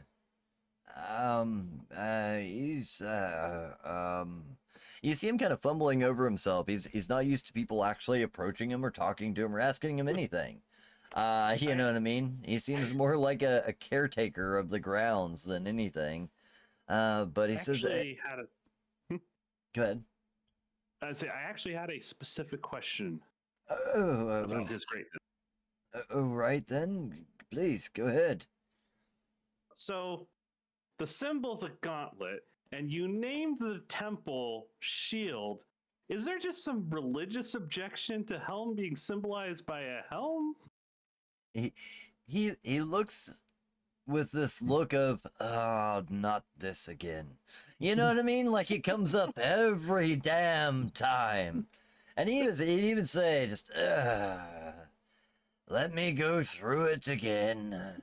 And he begins giving you this long, drawn-on speech about how, it's supposed to... Helm's just the damn man's name, but the gauntlet, the fist, was that the... Jesus.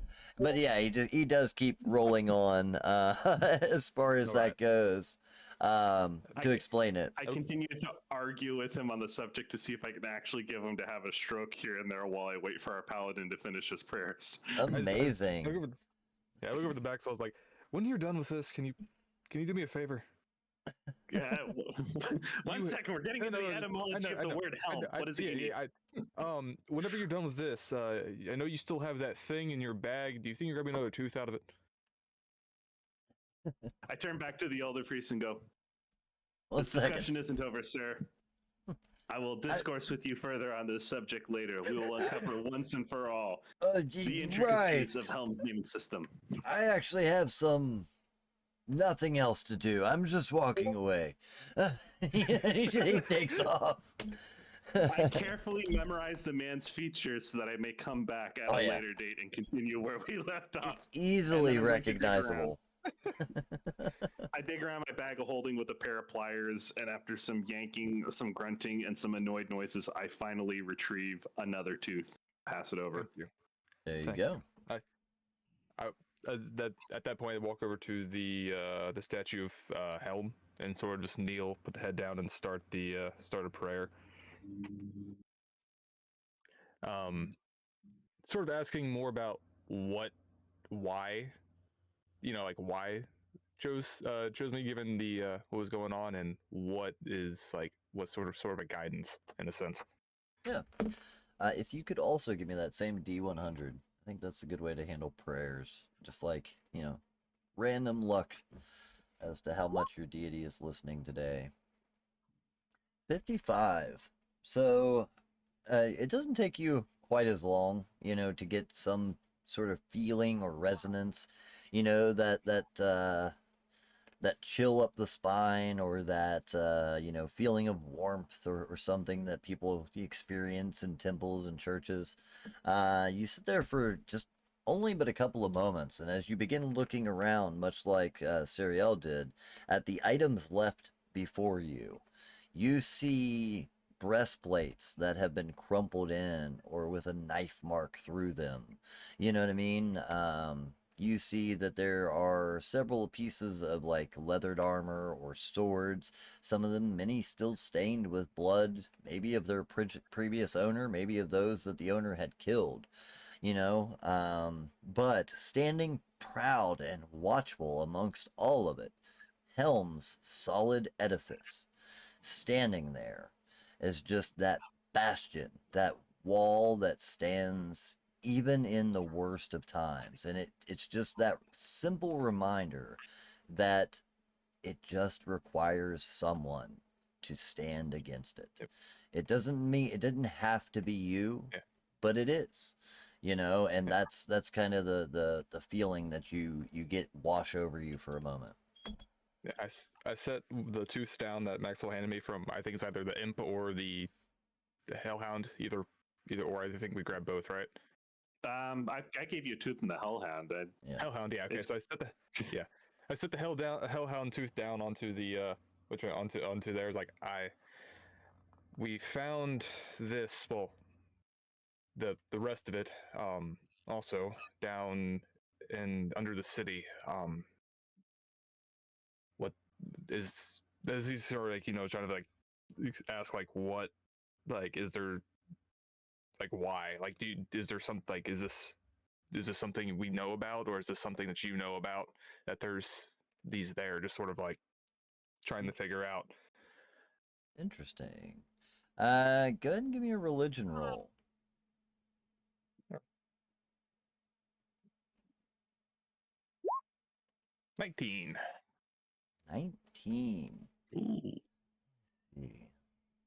So, while thinking about this, you're reminded of that story of Zariel wandering into, walking directly into the gates of hell to kind of stand off against these things. And after hearing her name being mentioned, knowing that she went into hell, along with other hell riders, given the name hell riders for riding into hell alongside this archangel, and even, her not returning, allegedly having fallen in battle. The thought to you of what war must be raging on. And, with the morning that you've had, cultists, dead guy in the street, just all of these things together, you find yourself focusing on the idea that maybe there's that corruption seeps out in places, right? Like it has to have some place to go. It's just overflowing. You're actually like imagining a cup almost overflowing itself with just evil out there in the world. And again, you look up and see Helm standing there vigilant, solid as a stone, as a bastion between all of the bloodshed and blood and broken armor that you see in front of you. So as far as like, what it's coming from, you can only imagine that, that the hells themselves are spilling over this much amount of evil. You know what I mean? And that's why we are, those that follow Helm and many others, are the watchful protectors against it. All right. He sort of calmly stands up and in his prayer sort of thinks about exactly what was said about the dragon cultist said about they're falling in Zariel's, and like, was it steps or influence or what was Yeah, it they said? it's Yeah. yeah, they so she came and approached them about going, and they rose to the call. You know what I mean? They Yeah. were many paladins and clerics. They chose to stand the beside her. the cultist told us that the one people were following. Oh, and yes. yeah. That part would be strange to you, because he said any who follow in Zariel's deification, I guess, or any of those who Yeah. follow Zariel shall fall the same. And that probably kind of catches you off guard, because it's like, why would the Van Thampers be worshiping an archangel, or this angelic being that fought again? What do these cultists have to do? It's all very confusing. Yeah, there's actually not a lot of great attention there, as far as that goes, or Alright. explanation, not attention. Sorry. Yeah. So that's sort of what he finishes the prayer out on before he sort of gets up. Yeah, I will Like say that mention. you're probably left with more questions than what you entered with, but at the Yeah. same time, just that same stone edifice standing there does remind you of what it is that you're called to do. You know what I mean? And it's simply because, and as you look at him, like, you see that Helm's just a guy. He's not there's no giant angel wings, there's no, massive, weapon or anything. He's just a soldier standing his guard. And you know what I mean? And it's simply just the fact that somebody has to do it. You know what I mean? Otherwise, these things will continue to make more empty pieces of armor like lay in front of you. And yeah, I think that might give you a little something to, at least go on for the time being. Yeah. To finish it out, I sort of walk over to one of the Helm priests and sort of say, I would he sort of holds out his amulet. Do you think you have one of these in in Helm symbol? And I was like thinking to get if there's a tabard I could probably put on this. Knocks on the armor. As long as you promise to never bring that man back here again, I will get you one for free. Just give me a moment. He kind of chuckles to himself. I won't bring him back. He sort of says with a chuckle. He does kind of chuckle to himself, and he actually would go over, to a small, like, what do you call it? Like a stone table, and laid out on it are several tabards, actually. There's different tabards and weapons and things, and that are laying out on it. And he grabs one and brings it back to you. He says, "It was carried before you, but we've cleaned them and mended them, but the watch continues through you now." As he hands over this tabard, it looks like you can see that it's had like probably somebody got stabbed in this fucking thing. Yeah. But it's been stitched together a little bit and cleaned and is now being passed down to you. But yeah, it's more or less like a just a long drape that you can throw over your current armor. Yep. This nodding is and the symbol, if you have one. Yes, here you go. And he turns around. It's real slowly. The guy's very old, Yep. frail. But he does grab a holy symbol, and he actually holds out two of them, and they look damn near the same. My eyes aren't as good as they used to be, whichever you prefer. And they're just one is on like a leather chain or a leather thong, and then the other one has actually more like a golden chain around it. You know what I mean? But they're just a basic holy symbol. I'll take the one with the golden one, just since it's a little bit more sturdy. Yeah. It's definitely the nicer of the two.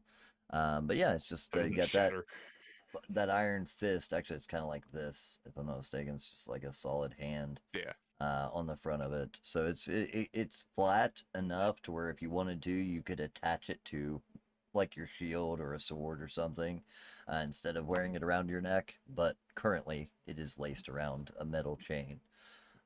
But he says, anytime that you have need, you're welcome to any of the belongings left by others.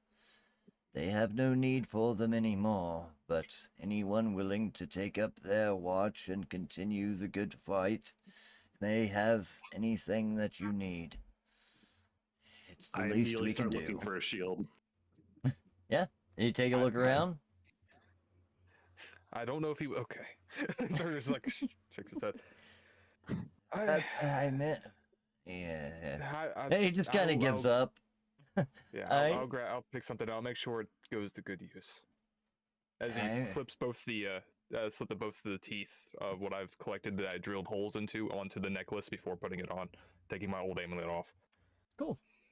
Yeah, in that case, both of you can find a shield laying around if you wanted. I know you already have one currently, Yeah, I'm good. but if there was one that you were looking for, there are several. Again, they have all been worn and used, you know what I mean? As far as like holy symbols and tabards, he actually had a couple of those that have been cleaned and mended. But for the most of them, you know, they're worn. There's a couple of nicks and scratches on them, but there's a handful of shields laying around. That you could feel free to grab from. Each of you can grab one. I will say, as far as Maxwell goes, there's several that are so large you can't even pick them up. But there are also some smaller halfling-sized shields there as well. More of a buckler, really, you know. But you know, it'll work. I look for one that has the symbol of helm on it, but with some space above the symbol. Oh yeah, definitely. Most all of them somewhere have that, you know, gauntleted hand directly in the center of them. So you can absolutely find one that still has the symbol on it. Perfect. I sort of actually do the same. I place the one that I have down onto there and take one of the bigger ones, like that'd be with the symbol on it.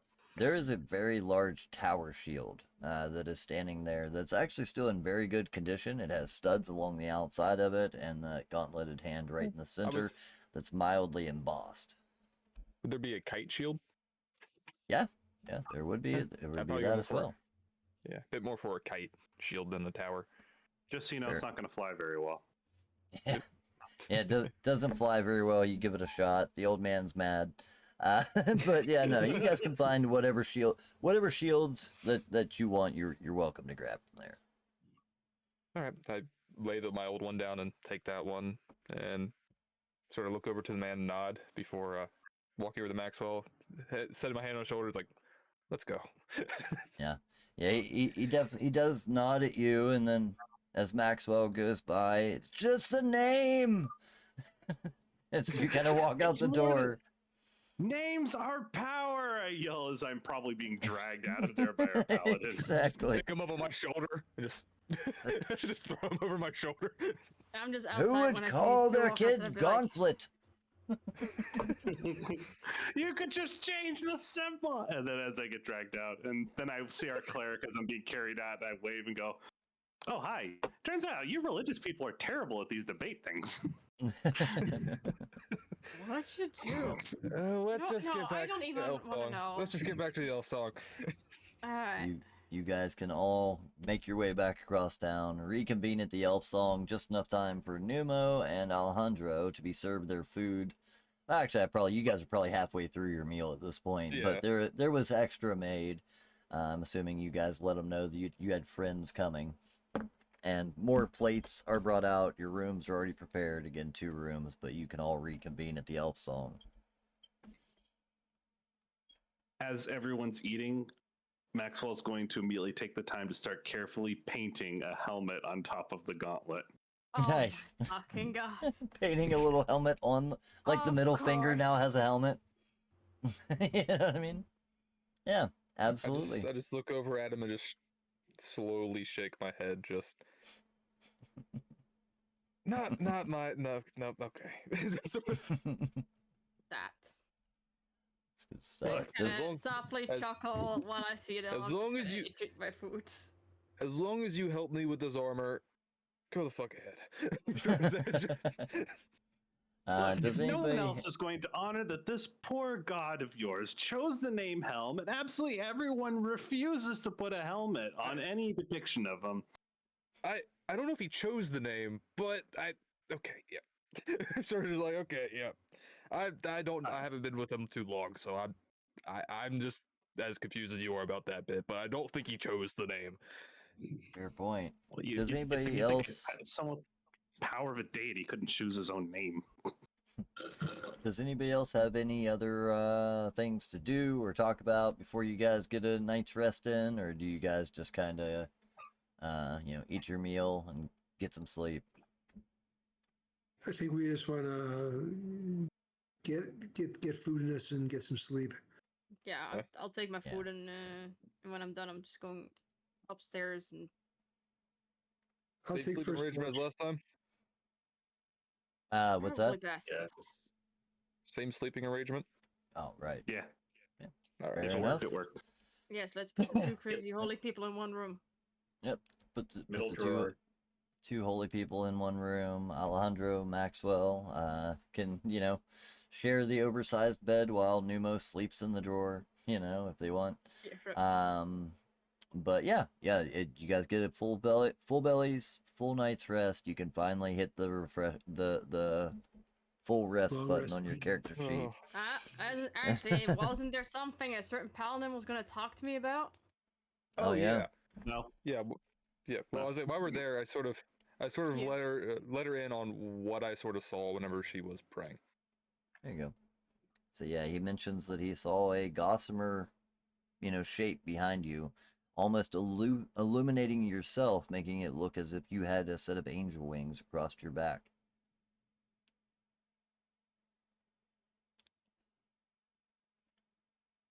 Cool. That makes her just more Okay. confused than anything else. I mean, Hey, I didn't know I had the wings until I sprouted them back in the tunnel. So we learned things. Just sort of. Upon hearing it and thinking about it as you kind of drift off to sleep and focus on the thought of it, there's almost a warmth to it, that you can feel that connection there still tying you. You kind of, and also I think there's a little bit of a longing for home mixed in with it, you know what I mean? Because you're not at, seeing that library reminded you of home. yeah. But also, just the thought that it's places in the world like this that you are fighting to protect with everything that you do. You know what I mean? It's to protect that lore as much as learn it. So, yeah, you guys get a full night's rest. Hey. Nice. oh, Excuse me. But as you wake up in the morning, the sun is already out because you guys did come in early morning as the sun was just rising. So now it's probably 1, 2 o'clock. Like you've had you slept through the earliest portion of the morning, and wake up to a new day as it's probably around, like I said, 1 or 2. There's a lunch crowd downstairs. You can already hear people mingling around. As you walk past the door that you did last time in the Elf Song Tavern, you actually see that same figure kind of peering out from the door. And this time you almost see these yellow snake-like eyes looking at you through the door as you walk past it. Wave. Excuse Right? me. Just greeting it. And Just as wave. as you wave, you actually see that there's a little bit of tail sticking out of the door, and it slithers itself back in like a snake as the door closes. Have a nice day. Nice. You Exactly. don't hear any replies. She seems to be very shy, whoever she is. Let's see. But yeah, you guys got the whole day to yourselves. You guys can do whatever you want. I'm gonna go Alright. shopping. I don't know about y'all, but we have this merchant to find. How much money did we each get? Once we pawn everything off, it would be about 105 gold pieces each from that last take. We also have to probably convert most of our coins from copper and silver into gold. We should probably stop by the counting house to do that, though. What, like you've never walked into Walmart and bought a TV with an entire bucket of pennies? Yeah, but it weighs a lot. The TV I don't or the wanna- pennies? The pennies. Is it It's a lot of 105? equivalent. Yeah. Yeah, 105. 105. Okay. And we really should talk All right, to so we, I got multiple Mr. versions of the map. I think they should probably all be about the same as far as that goes. Yeah. to Mr. Glim Jasho, the merchant. We need to find him and talk to him as well. I agree with that. Yeah, that's probably a good idea. Probably gonna have the best deals for us, and we're probably gonna get a nice little something for getting him out of there. Like you said. I'm more interested to see if he actually made it out alive completely and is okay. Fair enough. I mean, he more than he did go up through whenever it's daytime. He should be fine. I'm going Just want to share make something sure, to since you they had this other guys. dude in there that was working for his household. True. True. The map should Oh. have just changed for you guys. Yes, I could see things. Yes. Yeah, I think um, I'm pretty sure at this point you guys have been told about everything that's on here, like the Van Thamper Villa, etc. Yeah, never seen a map. Yeah, and honestly, like when you spoke with Mortlock, he would have even told you like this is you could have drawn a quick sketch of the town and be like this is where the villa is, whatever. You know what I mean? yeah. Yeah, then but- we walked across a bit of it with street signs and everything everywhere. Yeah. So now you can see the Watchful Shield, the Unrolling Scroll, and you guys are currently over here in the Eastway at the Elf Song Tavern. I've been holding on to this for a while, and I've been using it for myself, but didn't want to give it to Alright. any of you guys until we were sure. Well, But yeah, you guys got a let's- lot of different places to go to. As far as merchants, what is it that you guys are looking for? we wanted to Merchant, talk to the merchant dude Jasho, the one who told us to come and find him. Yes. after we saved him. Yeah, he did say that. Does anybody remember exactly what he told you? That He he was was from going to a- give us all 500 gold No. each No, and a horse. And a horse. One horse. And a And horse. a horse. A very old, elderly horse to carry the gold. Yeah, so Okay. the guy's name was Clem Jasso, Jasho, male- he said to yep. come and find him. male noble. A male noble. He was guaranteed that his merchant. family will pay a generous reward for his safe return to their estate Yeah. in the upper city. So you make your way to the upper city and try to ask around for him. You do actually get mentioned, oh yeah, the family estate's over there, but I think they have a small market stall down this way. If you want to go straight to their stall. That might speed things up. Yeah, we'll go Well, see if anyone- we do might want to inform the family about the fella we found, you know. Yeah, that's plan. Let's see if we go. The stall's right there. So if they're not the stall, then we could walk up to the manor. The Right. second person that But you if- had found was dead and was claiming to have worked for the Jasso family Yeah, as a exactly. bodyguard, but was completely dead by the time that you had found him. Exactly. I think that is that you don't want to sprawl that kind of information out on the market. I feel like Oh, too many yeah, listening but ears. But just walking up to their house, I mean, we could. I mean, I just want to see. Is it on the way? Is the manor on the way to the house, or is it? The stall would be on the way No. to the manor. You know what I mean? You would Okay. pass Yeah. by the stall first anyway. Yeah, Uh, well, we could pass by it, see if they're there. If not, then we can make our way the rest of the way. all good. Yeah. Everyone agree? So you, And we can always say there are things we wish to talk to you about that can't be talked about in this kind Yeah. of company.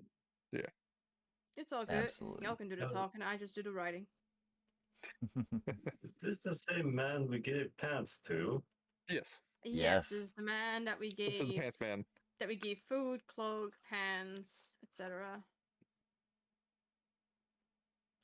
Okay, yes, I remember that man. Let's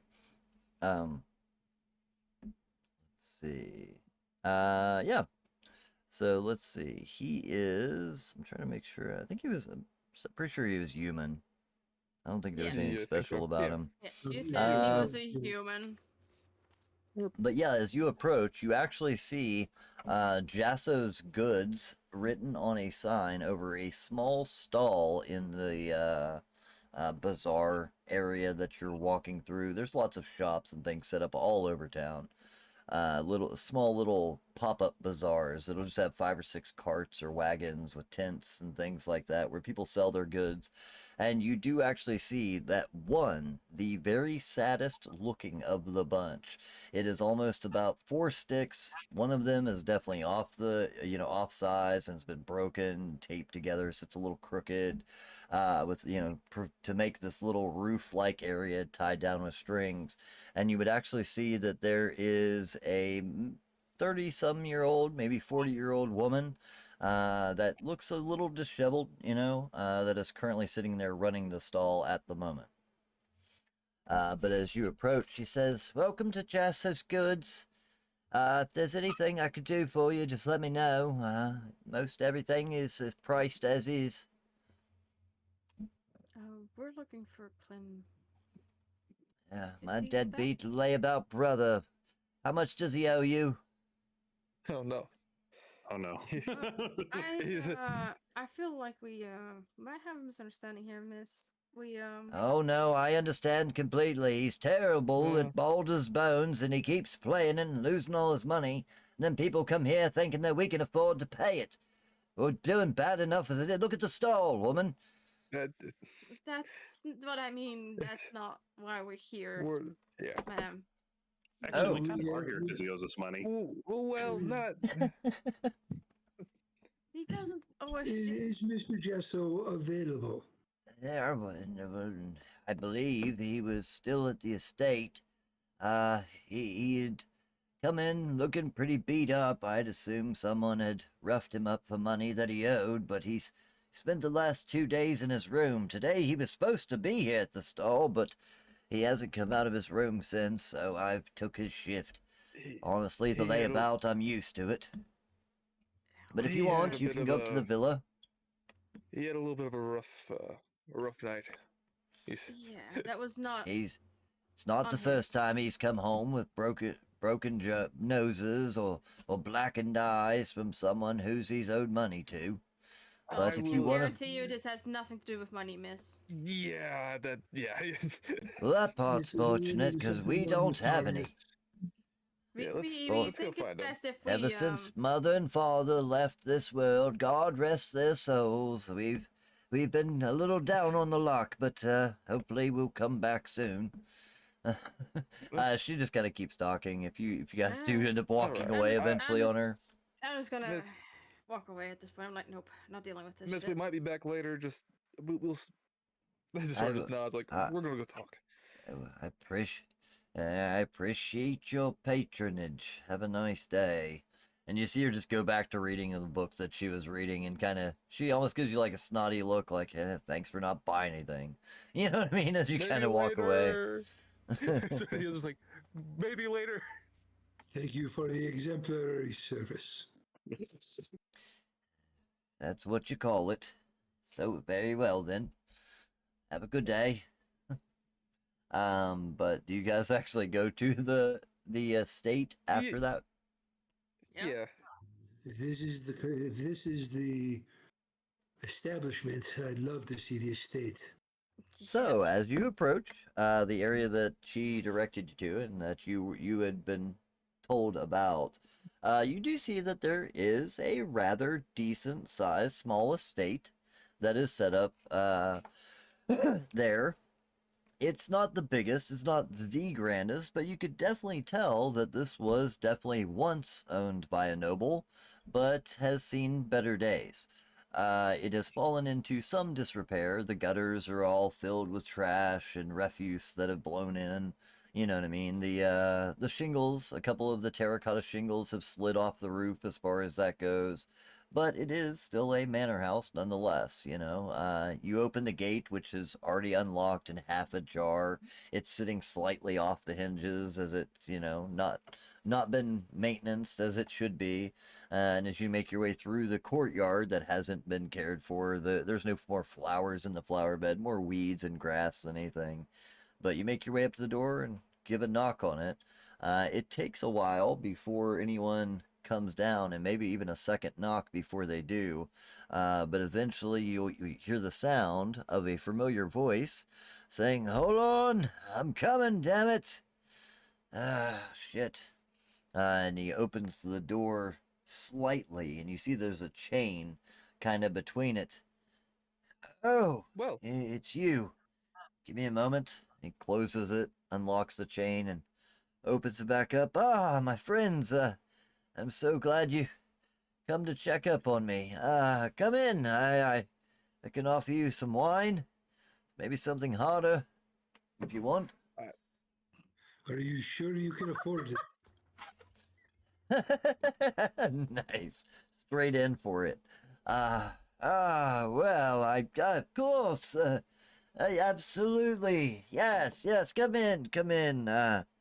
Here, take a seat. And he does point towards what was probably once a nice sitting room that's dusty, no longer being cared for by, you know, the servants that probably once maintained this large enough estate.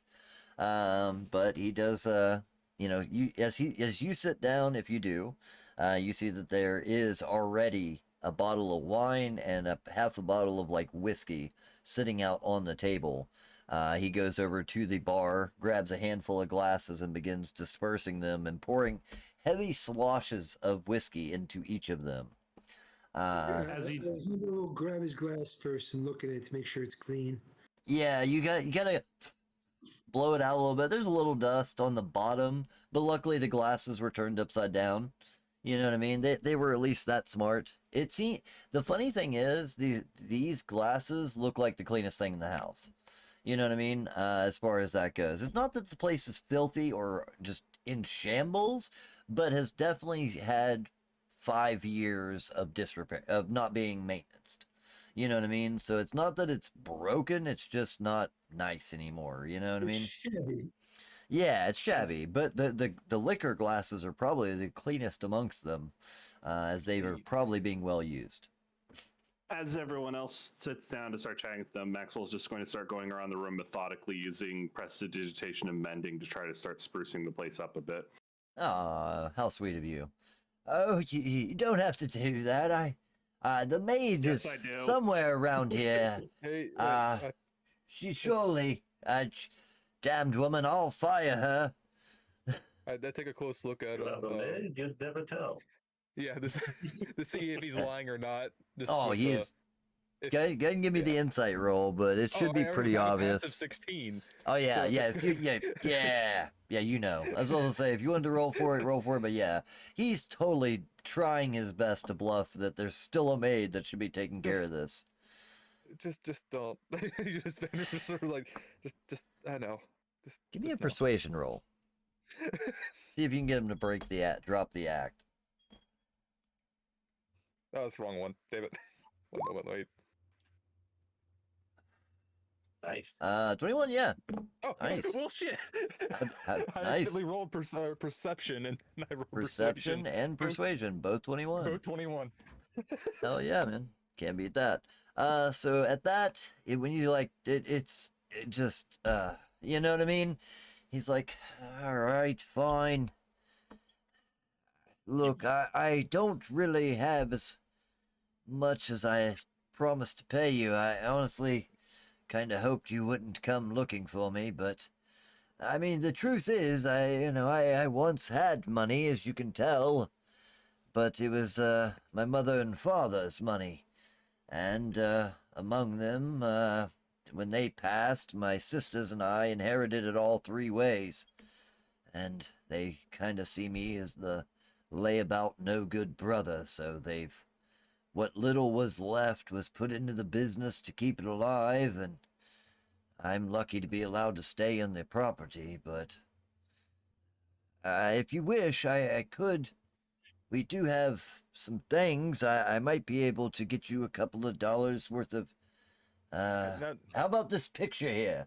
And he just like points no. at an art object on the wall, and he starts like taking it down. He's like, "Here, please. You saved my life. I want to repay you. I just." No, What are we supposed to do with the picture? just put the picture up. This is a Rembrandt. Put the picture up. Rembrandt was his first name, by the way, not last. Different guy. But yeah, he finally does kind of sit himself down after that, pours a full rocks glass, and just begins taking it back. I'm sorry. I wish I could do better. Well, the family sells a large number of things. General goods, adventuring gear, honestly. Swords and some armors. Potions, things to that effect. I can make sure that you can get a discount at the store if need be. My sister hates me, but she's used to having to do it to pay off my gambling debts. Yeah, she mentioned something like that. If you'd like, we could just clear up the situation to her. I mean, it's not really much of a secret. I didn't tell her why I was in such shambles when I came back in. I didn't want her to worry. Honestly, I don't know why they took me. Oh, well, actually, on that note, so we, well, there's no easy way to say this, but we found, you found somebody that either works for you or used to work for your family. My Yeah, family. Yeah, bodyguard. yeah. I can't remember. You have a his bodyguard? name right on top of my head.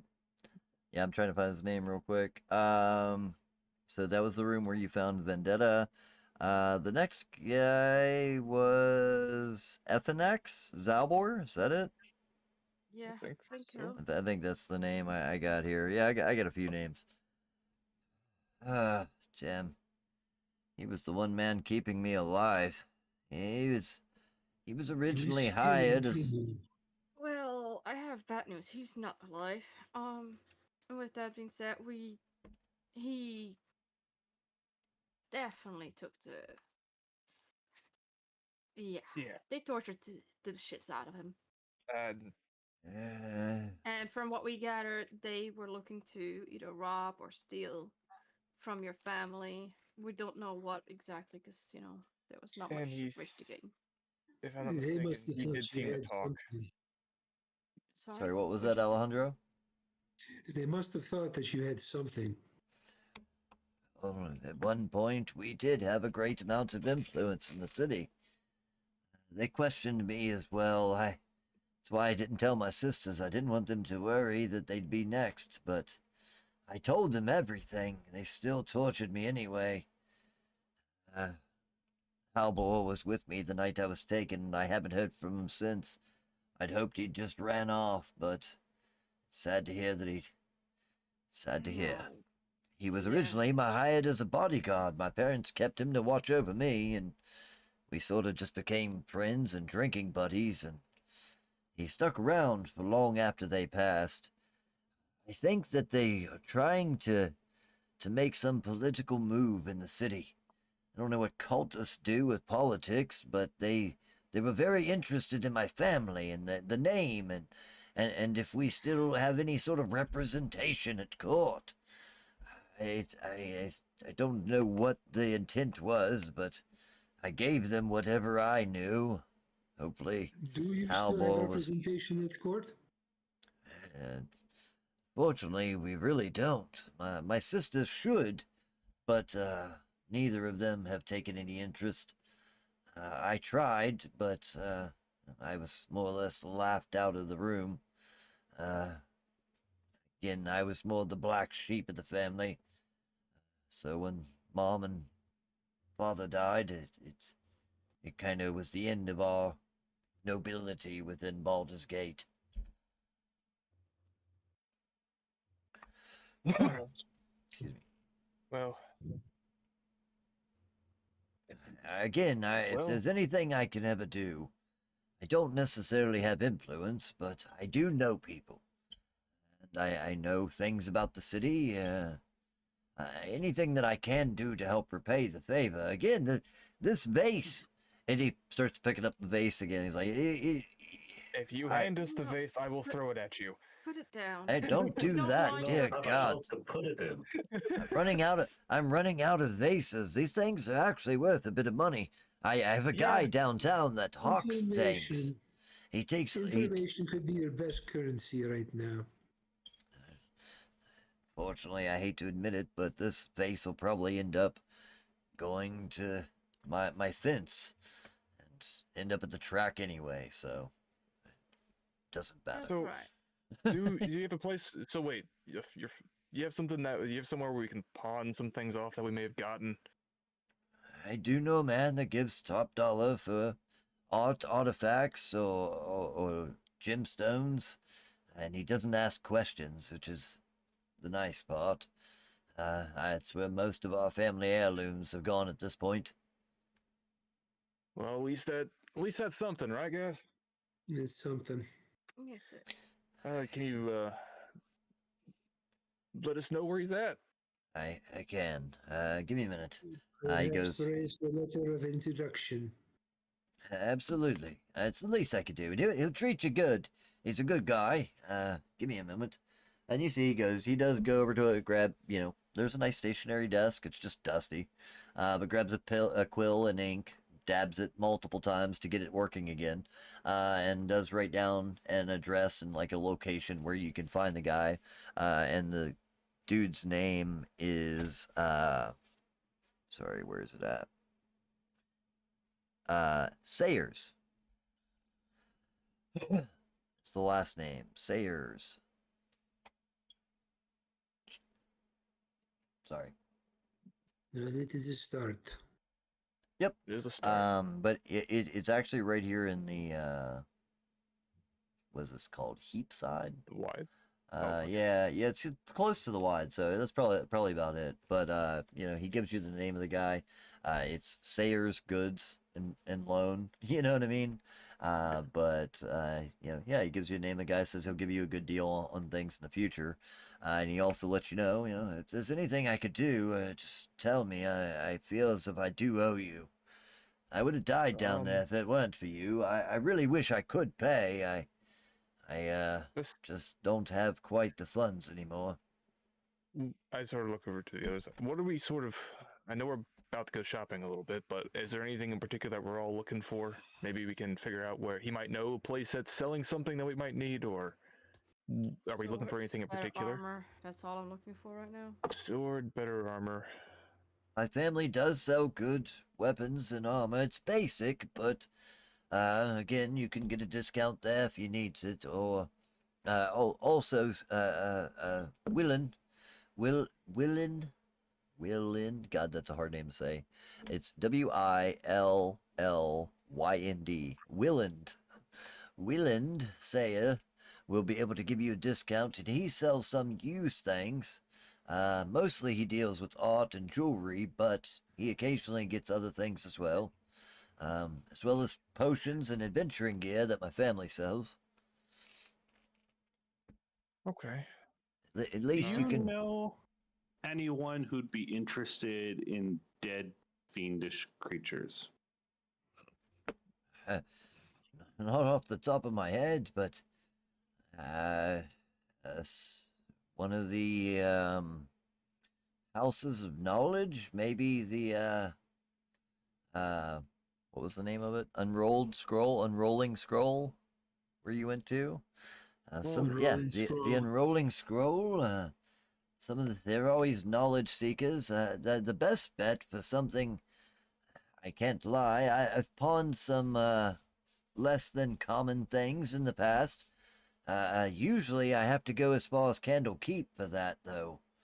They're always interested in anything they can study. There's always someone willing to take a book or a weird relic or even maybe a hellish creature. What was it you said?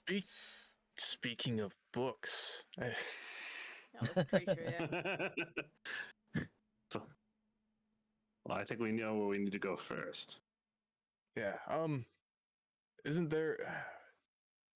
Should we just sort of look over? It's like we could. Should we move up that far? Get rid of those things. We could. Is there somewhere in the town that could also Yeah, buy something like that? he does mention that there's a couple of places within the Wide alone that buy and sell and trade a variety of different things, books and pretty much anything. The Wide has a very large bazaar. It is a Go ahead. good. Oh no, good. I was mostly speaking of the spell books that we. Oh, picked spell up, books 'cause in we picked up particular. 4 spell books. There is. I thought. The mages. Yeah, there's definitely probably a Yeah. mages guild that you could get to. I don't think I have any. So there is so as far as within the city, there is temples to Gond, Helm, Ilmater, and Ogma, as well as Seamorph, which I don't know that one, goddess of nobility and divine right, Timora, goddess of luck, Umberly, god of the sea. So there's several temples that you could probably go to. I was trying to remember if any of these were And there specifically is like something called Sorcerer's Sundry, so that would be my first bet to go to with those books. exactly. That's where I was going to get to first. So like get to after that. So first off, you have your your temples that you could always try to do so with. But also there is Sorcerer's Sundry. That is definitely a place that sells very specifically wizarding gear, and they both buy and trade. You know what I mean? So yeah, he would definitely mention that place as well. I gotta try and remember Alright. all the names of these places. But within the Wide alone, there is a huge bazaar that sets up every day. It's literally just an open spot in the city where there's a large statue standing of Baldarin, the original person who created or founded Baldur's Gate. But around that, they build a huge bazaar where you can buy, sell, and trade anything. You'll have no trouble, there either. But yeah, if you wanted to head to Sorcerer's Sundry specifically for those, that might not be a bad idea.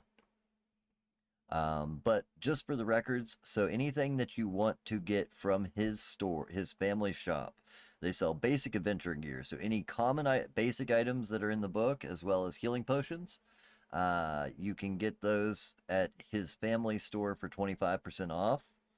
Alright. If you go to the guy that he listed for you, he does not haggle. He will just give you a flat rate for whatever they are truly worth.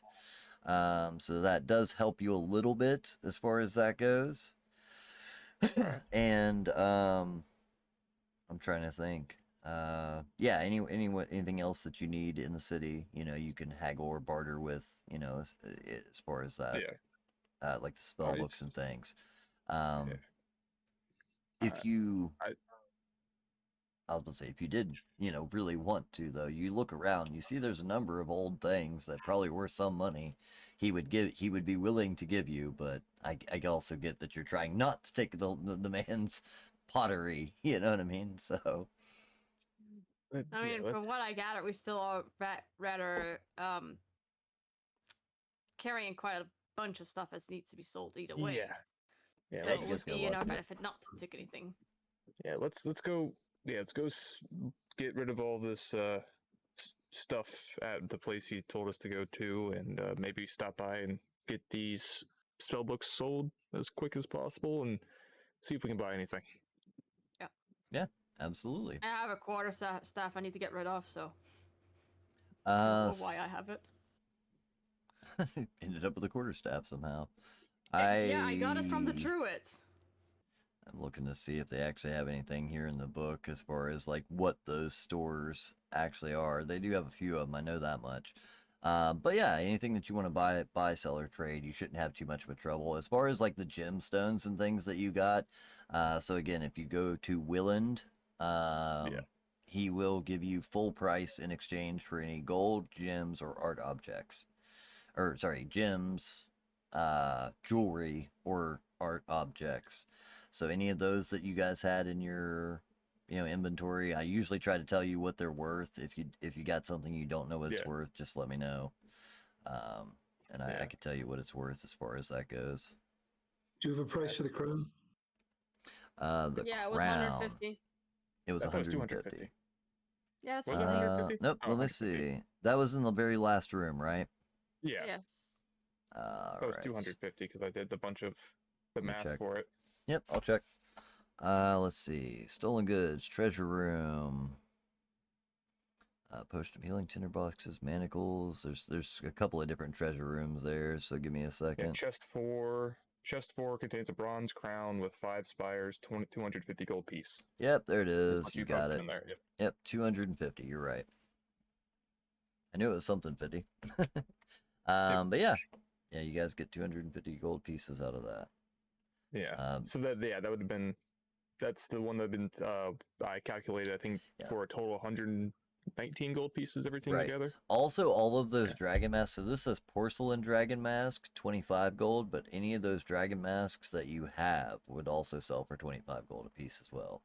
So like if you guys ended up collecting a few of those off the dead people that you looted, you can get 25 gold out of each one of those. Honestly, Hey. we can just say between like, so you killed like what, 3 of them at the thing. Oh, also the Yeah. one that you got in specific, Suriel, if you do get that appraised, it is worth 200 as well.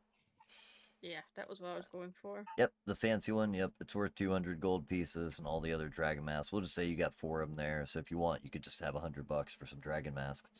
Because yeah, there's a couple of different things Yeah. that you guys picked up along the way. So that'd Not be the- about an extra 300. Yeah. Yeah, between all the masks that you collected off these Yeah. guys. The actual man, Willand, is kind of a wiry old gentleman. He's he's a halfling, so he's very short. He has wild, wired, like white hair, and he actually gets real excited about everything. He's got a kind of set of specialized glasses with all the different filters and even like magnifiers that he kind of wears on his face. So as he's looking at art objects, he's really getting into it and changing these little goggle lenses and taking a look over everything. And like I said, he says, "So you are a friend of what was his name? Shit, you're a friend of the Jasso family, eh?" Yes. Yep. Yes, Aye. we are. He brings me a lot of stuff. I miss his parents. They were good folk. But he just kind of tends to it. He says, "Well, as long as you're, acquaintance of the Jassos, that's the least I can do for what their family used to do for us. They were great merchants back in the day." And he said they fought for several of our guild's rights. Whatever. But he continues to talk and discuss, that he was fond of the family, and has since been pawning most of their family heirlooms for whatever the guy's name was. Flim. Flim, yeah, has been pawning a lot of the family's artifacts to Flim to cover his gambling debts. Also, that means if we sell the mask, everybody gets an additional 60 gold pieces. You're welcome. Cool. So everybody gets an extra 60 from that. I will say, I'm trying to think of what all you guys have picked up, but yeah, just to make it easy on you, so we don't have to sit here and role play every shopping scene. You know what I mean? Yeah. Yeah. You're more than exactly. welcome to just sell everything off. Because of Does this fella, does he have any swords laying about? Long swords in specific? he does. He would have a couple of long swords, a couple of he'd have a whole collection of daggers, that are of different makes and models. You know what I mean? That some of them have dragons on them, some have serpents, some of them have bones or skulls. He's collected a large number of daggers, but mostly all fancy looking ones for the most part. And he does have several long swords. and as well as like a larger broadsword that he actually has like sat up on one shelf almost for decoration. As far as swords go, though, you also know that the Jasso family sells those as well, and you can get 25% off. So that's up to you. Is there anything in particular that you guys are looking for? Oh wait, let's deal with the spell books. That's where I was going to say that's going to be the biggest thing. So it is 25 gold per level, if I'm not mistaken. So like that's going to be the hard part. Is going through. I should have went through all these. I've told myself to do that. Essentially, okay, so add up all the levels of all the spells in the book and multiply that by 25, and that's what they're worth. It's going to be a couple hundred gold at least. If you want to post them in there, I can do that real quick. Yeah, I got to try and find them here real quick. So I know you picked up 3 out of that first room, right?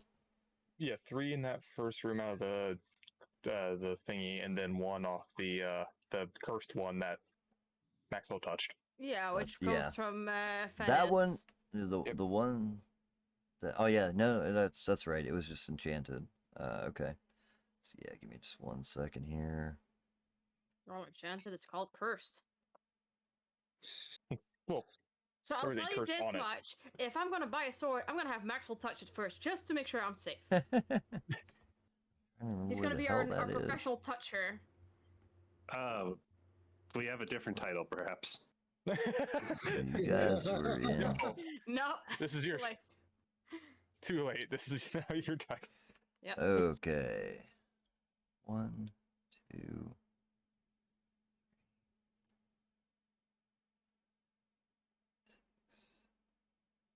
7, 8, 9, 10, 11, 12. Jesus. 14, 16, 17,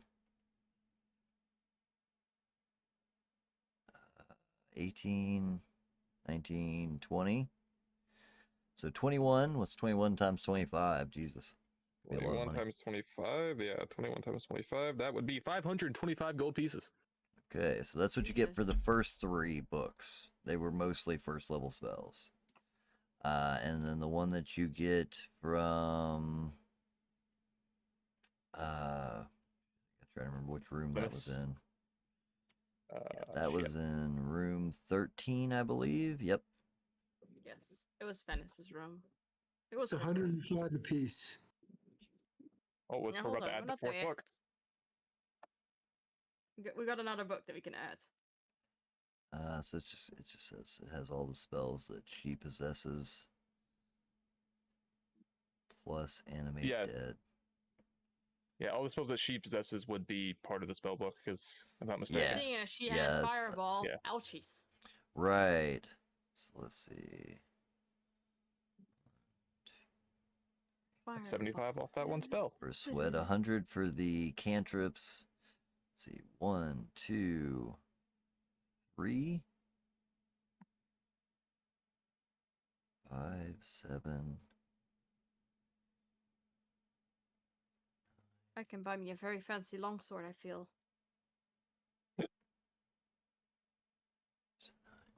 Sorry, I'm just doing math in my head. 12. 15. See. Shit, sorry. 1, 2, 3, 4. 4 plus 8, that's 12. Plus 6 is 18. 18 times plus 4, 25? 22. Do 22 times 22. yeah, 22 times 25. So yeah, So that'd you be get 550. yeah, you get as so much from that plus one book as you did for the other 3 because the That is spell a levels total are of higher. 1,075. And that Oh. equals to how much per person? Divided by 5, it'd be 215 apiece. Jesus. There you go. You guys got a couple hundred gold apiece. Yeah. Does he have any items of protection like a cloak? So let's see. Are you talking like enchanted? You know what I mean? More or less. Right. Enchanted, yeah. I don't think he would. He mostly deals in like artifacts, antiquities. He would have nice cloaks, no, no you know, for sure. But probably Right. nothing like enchanted. You know what I mean? Wait, how Uh, much each? sorry, what was the question? How much each? How much? 215 for just the books. Okay. Yep. So give or take, we let's made see. about 400 Off the- out of the entire place so far. Yeah. It's called Sorceress Sundries, right? That's the one I'm gonna check Yeah. for you real quick. Yes. Sorceress Sundries. I'll check. I got the book here, so let me see if I can find. I feel like I need to drag my butt to Blade and Stars, though. If it is what it is. If it is what I think it is. Sorceress Sundries, a dome of stained glass roofs. Roofs this tall, round shop. A dome of stained glass roofs this tall. What the hell does that mean? Round shop, casting chaotic shafts of color down across several open air floors that rise upon wooden pillars connected by staircase and ladders. That is the worst description I have ever heard in a fucking D&D manual of a location in my life. I apologize. Anyway, let's see. The person it is owned by a man named Ribbelin Blackhand, a human mage. He always has potions of healing available for sale. Typically, he does buy magical items if you ever have them and want to sell them. Let's see.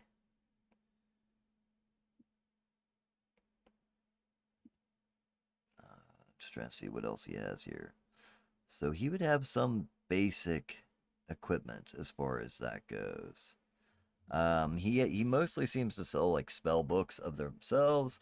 You know, the inks, the parchments, all that, spell components, etc. But he does also have like some low level what do you call it? Low level like magic items as far as that goes. Let's see if I can pull this up. I'll give you a list of it.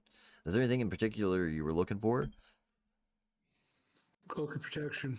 Cloak of protection.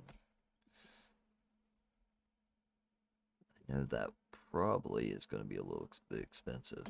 Any of the things that do like extra AC. Cloak of protection runs at around 800 gold pieces. Okay. Yeah. Yeah. Yeah, anything that adds extra AC is always like super expensive, and that's actually pretty much like a pretty basic item as Yeah. far as that goes. But Yeah. I've got a whole laundry list here. He does sell spell scrolls, things like that. So he's got scrolls, potions of healing, magical ammunition. So like +1 arrows, stuff like that. Lots of potions and elixirs. Trying to think if there's anything else in there. He's got some pretty mundane stuff. So like, trying to see, like a broom of flying, but he wants like $1,500 for it. You know what I mean? So it's gonna be kind of hard to afford most of the magical stuff other than the potions and shit. He's got a couple like wand of smiles. You know what I mean? Dust of dryness. So there's not really a lot as far as that goes. He does have a love filter for 250 gold pieces. That's a lot for. Yeah. Oh wait, I was Any sort of yeah, you're ring? right. I was looking at the wrong line. It's 150. Yep. I just want a nice looking longsword. That's all I'm asking for at this point. Yeah, yeah. As far as that goes, so like basic weapons and armor Oh, yeah. is all. I mean, it would be nice if it's not basic, but honestly, I wouldn't know where to start looking for something like that because I'll- that would.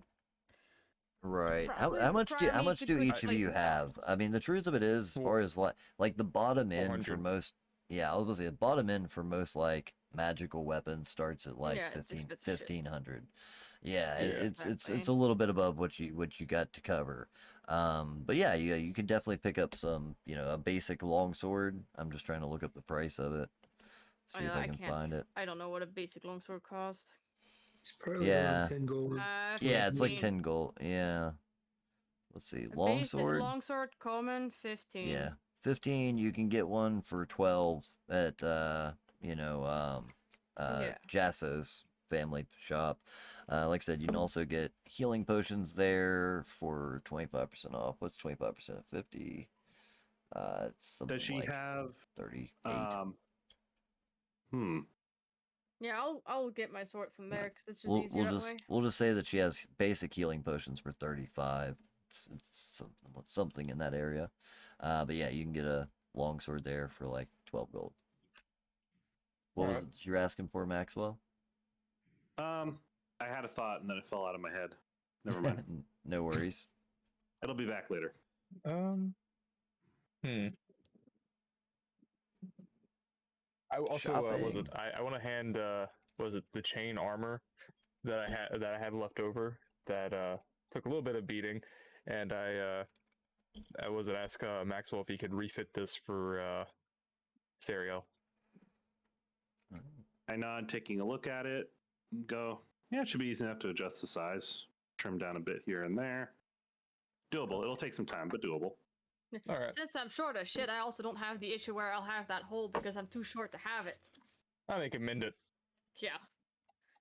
Yeah, take in a few links here, add a few there. Would be a pretty easy Yeah. easy refit as far A as few that goes. dudes a tree compared to me. Yeah, you- yeah, I will say you can keep half of it. Yeah. So you I can do. you can make two. I do tap our pal and say, hey, if you happen to see mithril, just like the raw ingots or ore, Uh, Definitely I- not cheap, but we you can guys find that. That'd always be keep an eye nice. on it. I mean, so the truth of it is there's a lot of shit you can find in Baldur's Gate as far as that goes. Pretty much anything that you want to find is probably in this city. There's a list of all your basic magic items, Yeah. or not magic item, but basic mundane items too. By the way, if you guys just need to look at what's available in the shop, it's got weapons and everything else there. But Yeah. anyway, so like anything that you want to find, you can find pretty easily in the city. It's just a matter of having the price to afford it for the most part. But any of these basic items, you can find any of those through the Jassos, one of the Jassos locations. Once you actually ask around, both sisters run a separate stall. You know what I mean? And like one's more clothing, one's more weapons, but they both sell like potions here and there, etc. So yeah, you guys can get 25% off whatever the price is. Just round it down roughly, Yeah. But Okay, yeah. so Ali, you can take a chainmail armor now. Yeah, I'm looking at it. I'm trying to figure it out. I knew you Sorry, give me guys one were second. no worries. I knew you guys were shopping this week too, and I forgot to prepare anything special for it. I kind of figured we'd just do the basic shopping, right? Yeah. I was gonna see if there's anything You do interesting. meet some interesting characters Make along the enough way, to get though. basic items. I will if I'm at the Jasso thingy, I will propose a trade to give them the current scale mill, the mace, and the fucking quarterstaff I'm stuck with, and see if they're willing to make a trade with that. Yeah, what are you trying to trade for? Or Just price, or well, a longsword mainly. okay? My main concern currently. Let's see, where's the armor tab? So as far as the Uh, armor goes, you The had scale chainmail. mill goes for 50. Yeah. This is what I So can buy it for. yeah, so she would give you 35 for it back.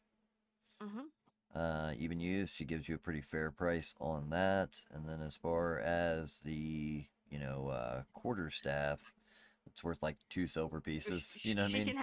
She can have it. You know, I just need to get rid of it. She actually takes it, and when you give it to her, she looks at it, examines it very closely, and then uses it to prop up that one leg of the tent that was broken. And she says, "Ah, yeah, take an extra gold. That's handy." She uses it to keep the tent up. I'm not complaining as I'm rid of it, and then I'll. But yeah, you can absolutely get your sword out of that and still have 20 gold left, you know? Yeah, exactly. So I'll add a longsword to my butt sword. But you, Numo, you're just sitting there all quiet. You got anything that you're looking for in particular? Numo, do any back alley shopping? I think most of the things I want is like common items, but I was looking at getting like a horn of gunpowder. Ooh, interesting. Smoke It would powder. be, yeah, I was gonna say it would be smoke powder in this. Yep. You can find those in the Baldur's Gate game. Smoke powder. Yep, smoke powder. That's the thing. Smoke powder. Yeah. I don't know if I have prices for that. Is it the smoke grenade? Yeah, it explodes on impact. It says smoke powder, but do not make the mistake I did and think that it just makes a whole bunch of smoke and throw it at your party's feet when they're in the middle of the goblin camp to try to escape. It doesn't end well. Oh my god. Yeah, it explodes. Shadowheart Right? disapproved. Yeah, it definitely would explode. So you're just looking for like a horn of smoke powder, then, correct? Or what, a bag of it? They wouldn't sell it in a horn. They wouldn't know to do that. They don't have. I mean, I don't know. I guess actually guns are kind of a part of the game now, and I'm okay with that. Like the old musket style guns just being part of the game. So yeah, they might. You can probably buy it by the horn. You know what I mean, or by the sack. As far as that goes. Or yeah, I basically just can't afford a whole barrel, so whatever the unit is. Right. I'm trying to see explosives. There we go. I got it here in the book. So you can buy. Oh, of course, it's not going to have prices. Oh yeah, it does. So you can actually buy. The first thing, the interesting thing is that you have to kind of go to a special merchant, right? You got to find this crazy old guy over in the corner that's got a house filled with this stuff, and no candles allowed. But let's see. So you get gunpowder kegs, they're like 250. Gunpowder horn, 35. So that a gunpowder horn is enough to do some, small pyrotechnics with as far as that goes. But if you're actually looking for like a bomb, you know what I mean? It costs 150 gold. So even the 35 probably isn't going to make like a huge explosion. But could definitely be enough to do some distractions and stuff like that with. You know what I mean? Blow a lock. Right. Yeah, I mean, blow like a lock. One of the smallest, and I could probably do a bomb as well. Okay. Yeah, he's got bombs for 150 if you want one. Let's see. I could buy it at the same guy, or you said it was a different guy? No, same guy. Same guy sells all of it, and he's very kind of twitchy. A little antsy around all this stuff. You know what I mean? Making sure that nobody's touching the goods.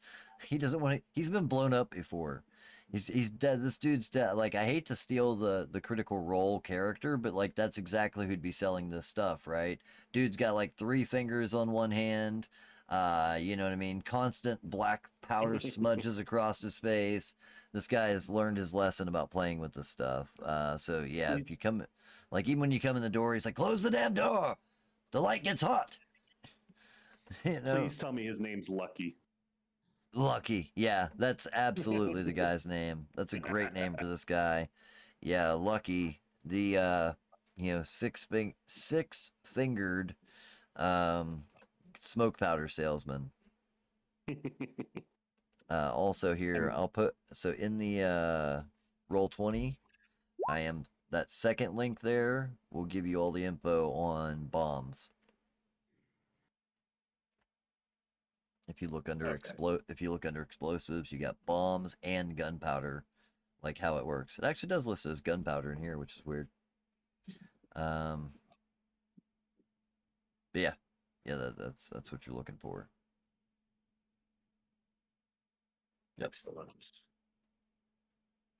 Anybody else got anything else they need? Yes, I'm going to.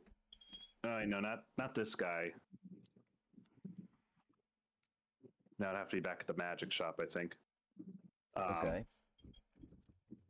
I want to see how much they'll give me for a dead hellhound that some random person ripped 2 teeth out of. Yeah, the magic and shop.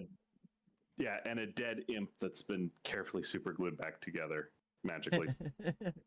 Magically Like some super wacko carved in half. So yeah, as I had mentioned previously, you can go at Sorceress Sundries. There is a man by the name of Ravalin Blackhand that works there.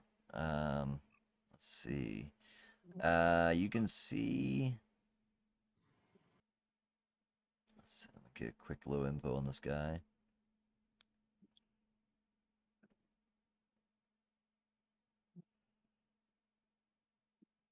Yeah, so yeah, as you approach, he is a older man with one hand.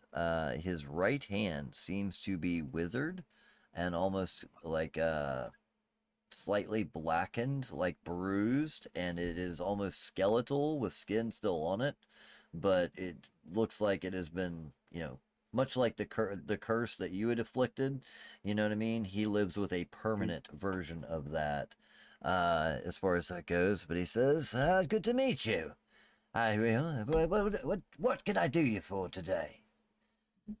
I ask him, well, how much would you be willing to give me for this? And as I tug my bag of holding off my shoulder, set it on the ground, and carefully out of it drag first the dead hellhound and then the dead imp. This Mm, poor guy. look here. Hell beast of some sort. I can tell that by the scarring here, the markings there. Interesting. So it was the hellhound, and what was the other one? Oh, the imp. He says, Yeah. as far as the imp goes, they're pretty common. They do have some poison in the stinger, though. Watch that tail. Let's see. Bring it up here. Grab it by its front paws and help me. And he actually starts trying to put it up on the counter. He has no problem with it. I shrug And and then point at RoboPup, who proceeds to lift it for me. to do it for you. Does seem a little bit 6 bigger than mean I having a am. dog pick up a dead dog, doesn't it? Either way, let me examine this thing. And he starts looking over it. He says, honestly, there's still some intact pieces. I do know some people that study them. Also, spell components can commonly be made from certain mystical creatures. The imp's poison, in general, is quite toxic. I can use that. I think I could probably give you around 250 gold pieces for the lot of it. If you ever come back by any more, I typically like to try and do bulk deals, but I guess singularly is fine as well. Well, these ones for now, and trust me, if I find any more, you're the first one they go to. Interesting. Well, thank you. I don't often get many people that drag dead hell beasts in the door, but their pieces do come in handy, actually. You'd be quite surprised. He says, see this here? And he starts just going on about enzymes in the liver that he uses for some potion. You know what I mean? He's like, actually, it makes quite the love tonic. you never know. Okay, and on that note, I'm going to go literally Now anywhere else in this Now entire the plane of existence. testicles are the best part of the beast. Those go As a I long slip way. towards the door, They Cree, fix a using lot. minor What did you illusion. say? What does that cost? I use minor illusion to create an image of Max standing there listening and raptured. As Just I told- take my Hellhound or my RoboPup and I quietly slink out the door. He doesn't even Just like a notice. Yeah. cardboard cutout. Yeah, essentially, it's just a cardboard Pretty much. cutout of Maxwell standing there. That's Cool. exactly it. But yeah, So he's 250 means everyone gets 50. nice. Nice. Yep. Yeah, he'll give you So- 250 for the hell out. Do they have any rings? Rings, You just looking like to marry 'em? magical rings, or yeah, just a ring in like, general? just like magical rings. Just like anything light. Just I didn't know if there'd be any on what their prices would be. Ooh, that's a good question. There probably are rings, you know what I mean? I just don't know what the hell they would cost. Let me snap. take a look here. Moonstones. I've still got 2 of them. Yeah. Moonstone. Oh, yeah, those were worth a couple bucks, right? Yes. Also, when we were looting, some of the graves, and I broke open that one that had compartment, and there was a leather bag in it. I never actually opened the bag. What was in it? Ooh, interesting. That's right. You never did open that bag. That's great. Make I'm make a just deck gonna blindly save. open it standing in the street. Yeah, it's just you just open it and poof. You know what I mean? Just like that classic Donald Daffy Duck just got hit with a shotgun look. You know what I mean? Right in the middle of the street. No. So yeah, that is a very good point. So as you open the sack, you realize that it's got some actually it's a decent little sack, right?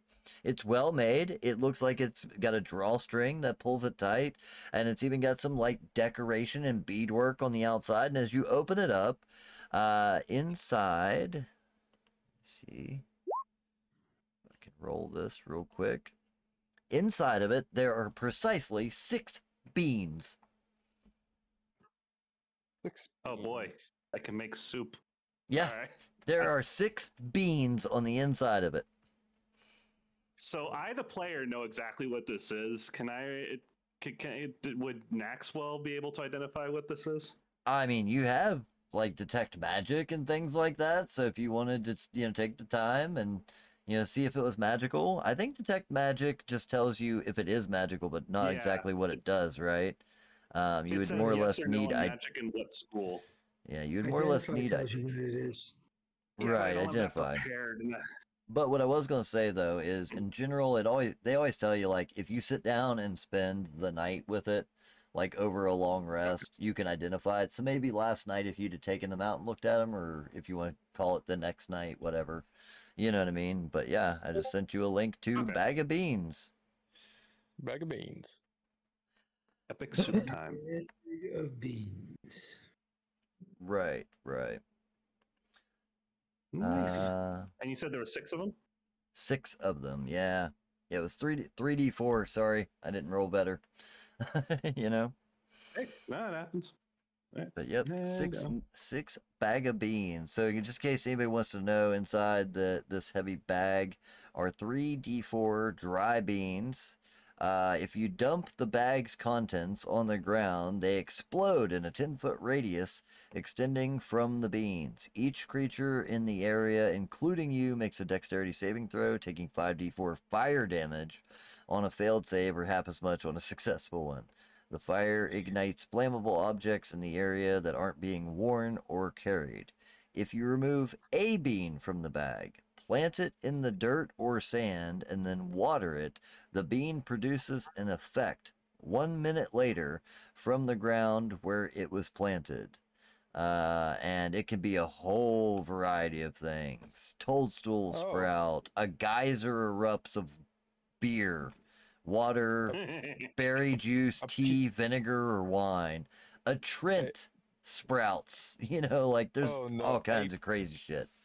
A pyramid with a 60-foot square base burst upward. Yes, so be very cautious with these things. They are very, very Containing a powerful. mummy lord. A hungry Oh. bullet burrows up and attacks is another option too. So that's a challenge 5. You know what I mean? Yeah, bag of beans is an interesting thing. Bag So of yeah, you beans. guys got a bag of beans. You got a bag of beans. So who's holding that? I was gonna say, Maxwell. is it sad that I first when I was reading the description, my first thought was, oh boy, I get a leather pouch. Mhm. And I was actually genuinely excited because I was like, oh, I need one of those. Yeah, you always like, need a what's good inside? bag when you're an artificer. Yeah, it's like, oh damn it! What are all these expensive magic beans doing in my cool leather sack? All right. Yeah, but you guys got all the stuff sold that you need to, or anything, all the stuff bought that you need to. I was asking about the rings. If you Oh yeah, that's if I there was would still be trying any, to look yeah. that up. Also, everyone should get 20 gold as I hawk all the moonstones, both of them.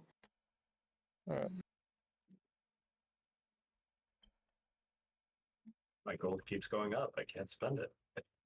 Well, I know what I need to spend it on, so I'll probably be like saving up until like I have a bunch of it because I need to Yeah. fix something in my stats. It's gonna be interesting. I was about to say, also since we are already after 12 now, if you guys want to, you can also take time like look around. You know what I mean, to see if there's anything that you didn't think of, and mention it to me on Discord. We can always add it. As far Yeah. as that goes. I was looking up rings, you know what I mean? But like there's a lot of different ring, of course, but you have to kind of go through each one of them individually, so that might be something easier Yeah. to do after. Like, Yeah. yeah, that's the hard part, and none of them give you prices. I had a good priced chart somewhere at some point. I'll find that. We'll get to that at some point. So yeah, we'll leave that to be a surprise for next week to the audience if you guys end up with anything. But yeah, somewhere there I got a chart around here that has like reasonable prices for magical items. Some of them are just Yeah. friggin' outrageous, man. Like if you go by what the book says, yeah, it's really crazy. But yeah, other than that, though, I guess the real question is after your shopping excursion, which, like I said, we can handle any of the remainder of that throughout the week. After your shopping excursion, what is your next plan of action? I The think ship. the next, yeah, the low lantern. The Low Low Lantern. No lantern. That would be where Amric Van Thimper is Exactly. known to hang out or hide out, whatever you want to call it. And it is a permanently docked ship down in the dock ward that has been outfitted into a tavern. So you guys can, after you collect, do you go there like today, or, you know what I mean? Do you like after Yeah. you're done with all your shopping, do you just head there, or do you take a day or two between dungeons, or whatever you want to call it, you know? I The think ship itself seems pretty small as far as what you can tell, and from what you've been told, he uses it as a base of operations to loan money. He's kind of a loan shark, is what Mortlock would have told you, and that he hangs out there and pays the tavern owner by covering her wine cost, to make her business imagine profitable, taking a so loan that from he this can. dude, buy our shit, and then just fucking kill him. Well, that I'm is almost kind of the idea. positive. I am positive he has already thought of this before, and there will be some kind of security protocol. Well, if the security call is his family, then we don't have to worry about that. Yeah, right. This is fair. Yeah.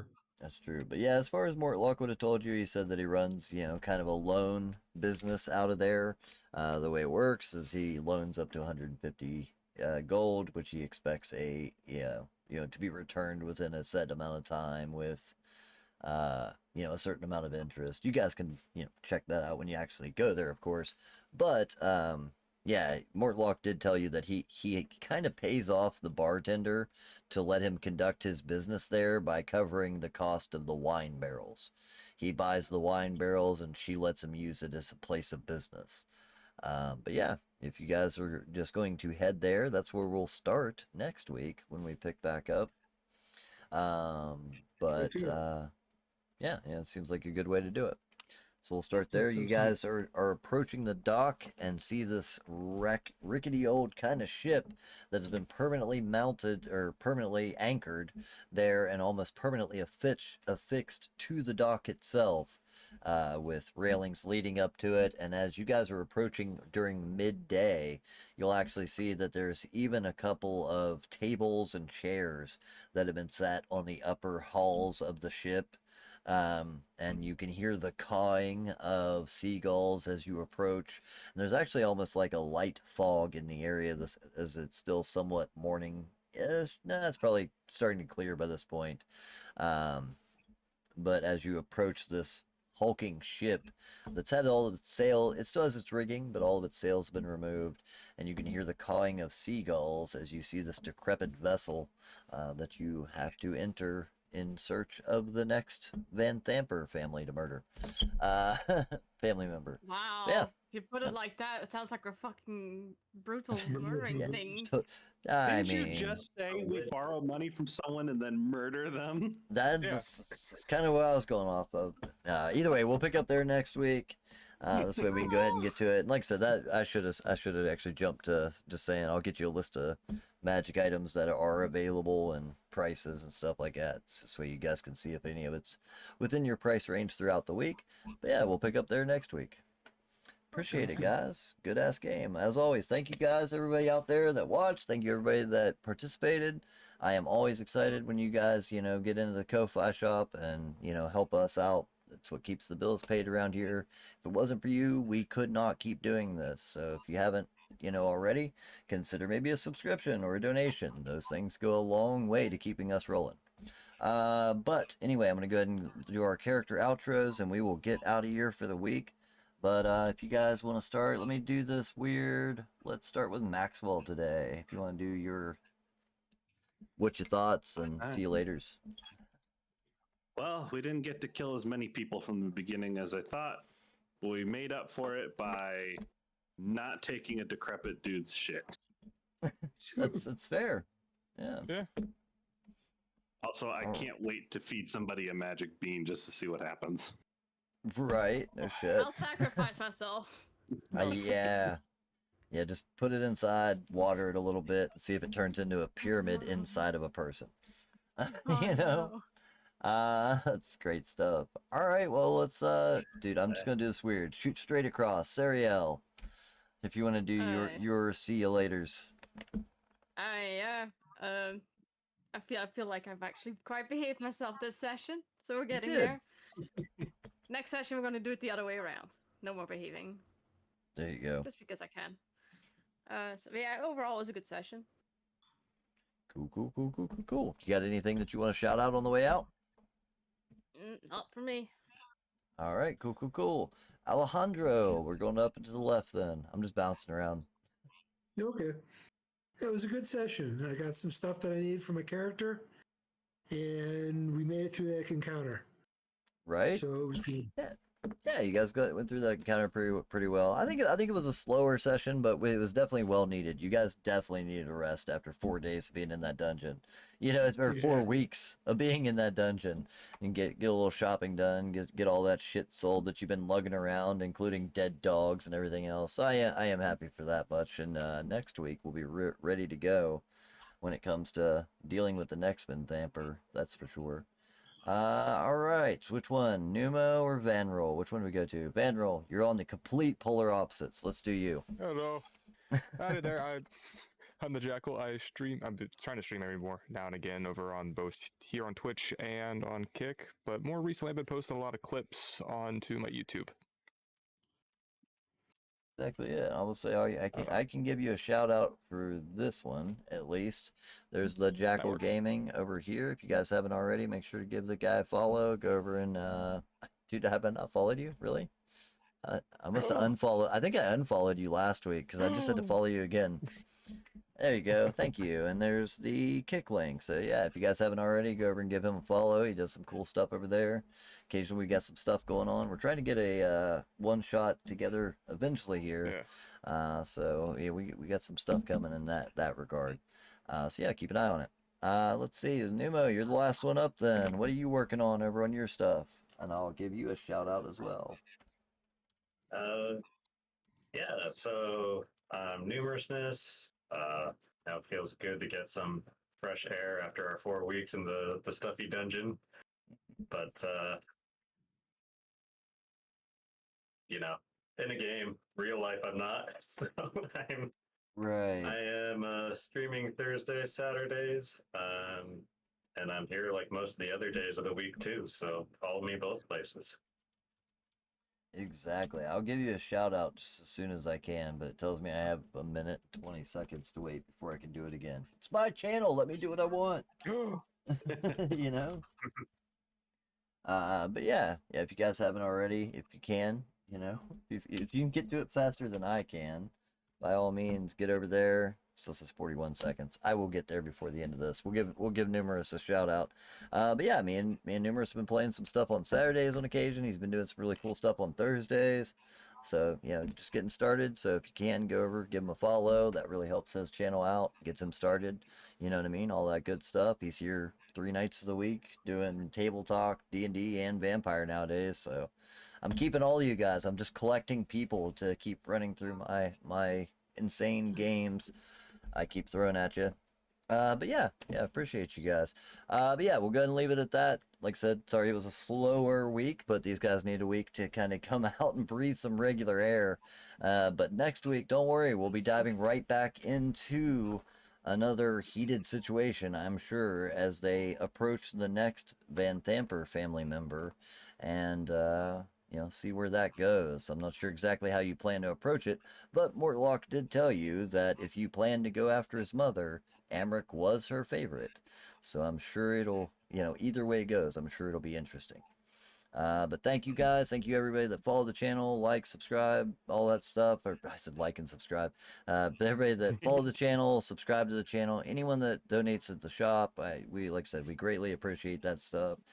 Thank you for just watching. If you were here, if you were active in the chat, that's why I tell people all the time, if you can't afford to donate, Signal Boost. Signal boosting is free, and it is hugely important to helping us spread our stream out there. So it is always greatly appreciated when you guys do that. Very much like I said, there's Numerous's shout out as well. So if you guys can, go over, give him a follow. If nothing else, just help get the channel spread and get us moving. But otherwise, I will see you guys next week. This VOD and all this week's games will be up on Twitch by Monday, be up on YouTube by Monday. As of this point, I'm still getting them totally unedited. They're just the raw VOD, but you can fast forward at least there. But I'm going to start working on that some this week and cleaning those videos up. So if you haven't checked, if you've missed an episode or want to go back and see what happened previously, you can always check that out on YouTube. Also, I do have a Twitter and Insta and TikTok. Twitter and TikTok are the ones I've been using most next to the YouTube. So if you guys can, go hit us up on the socials, all that good stuff. It all helps a ton. But otherwise, we'll see you guys next week. We'll be back on Monday night when we do Vampire and Tales from the Table. And we'll be doing our little table talk and discussing behind the scenes of the game. You guys maybe can find out what they picked up on the magic item category if they did. But yeah, I'll catch you guys on the next one. Appreciate it. Bye. Peace. Peace. Warm.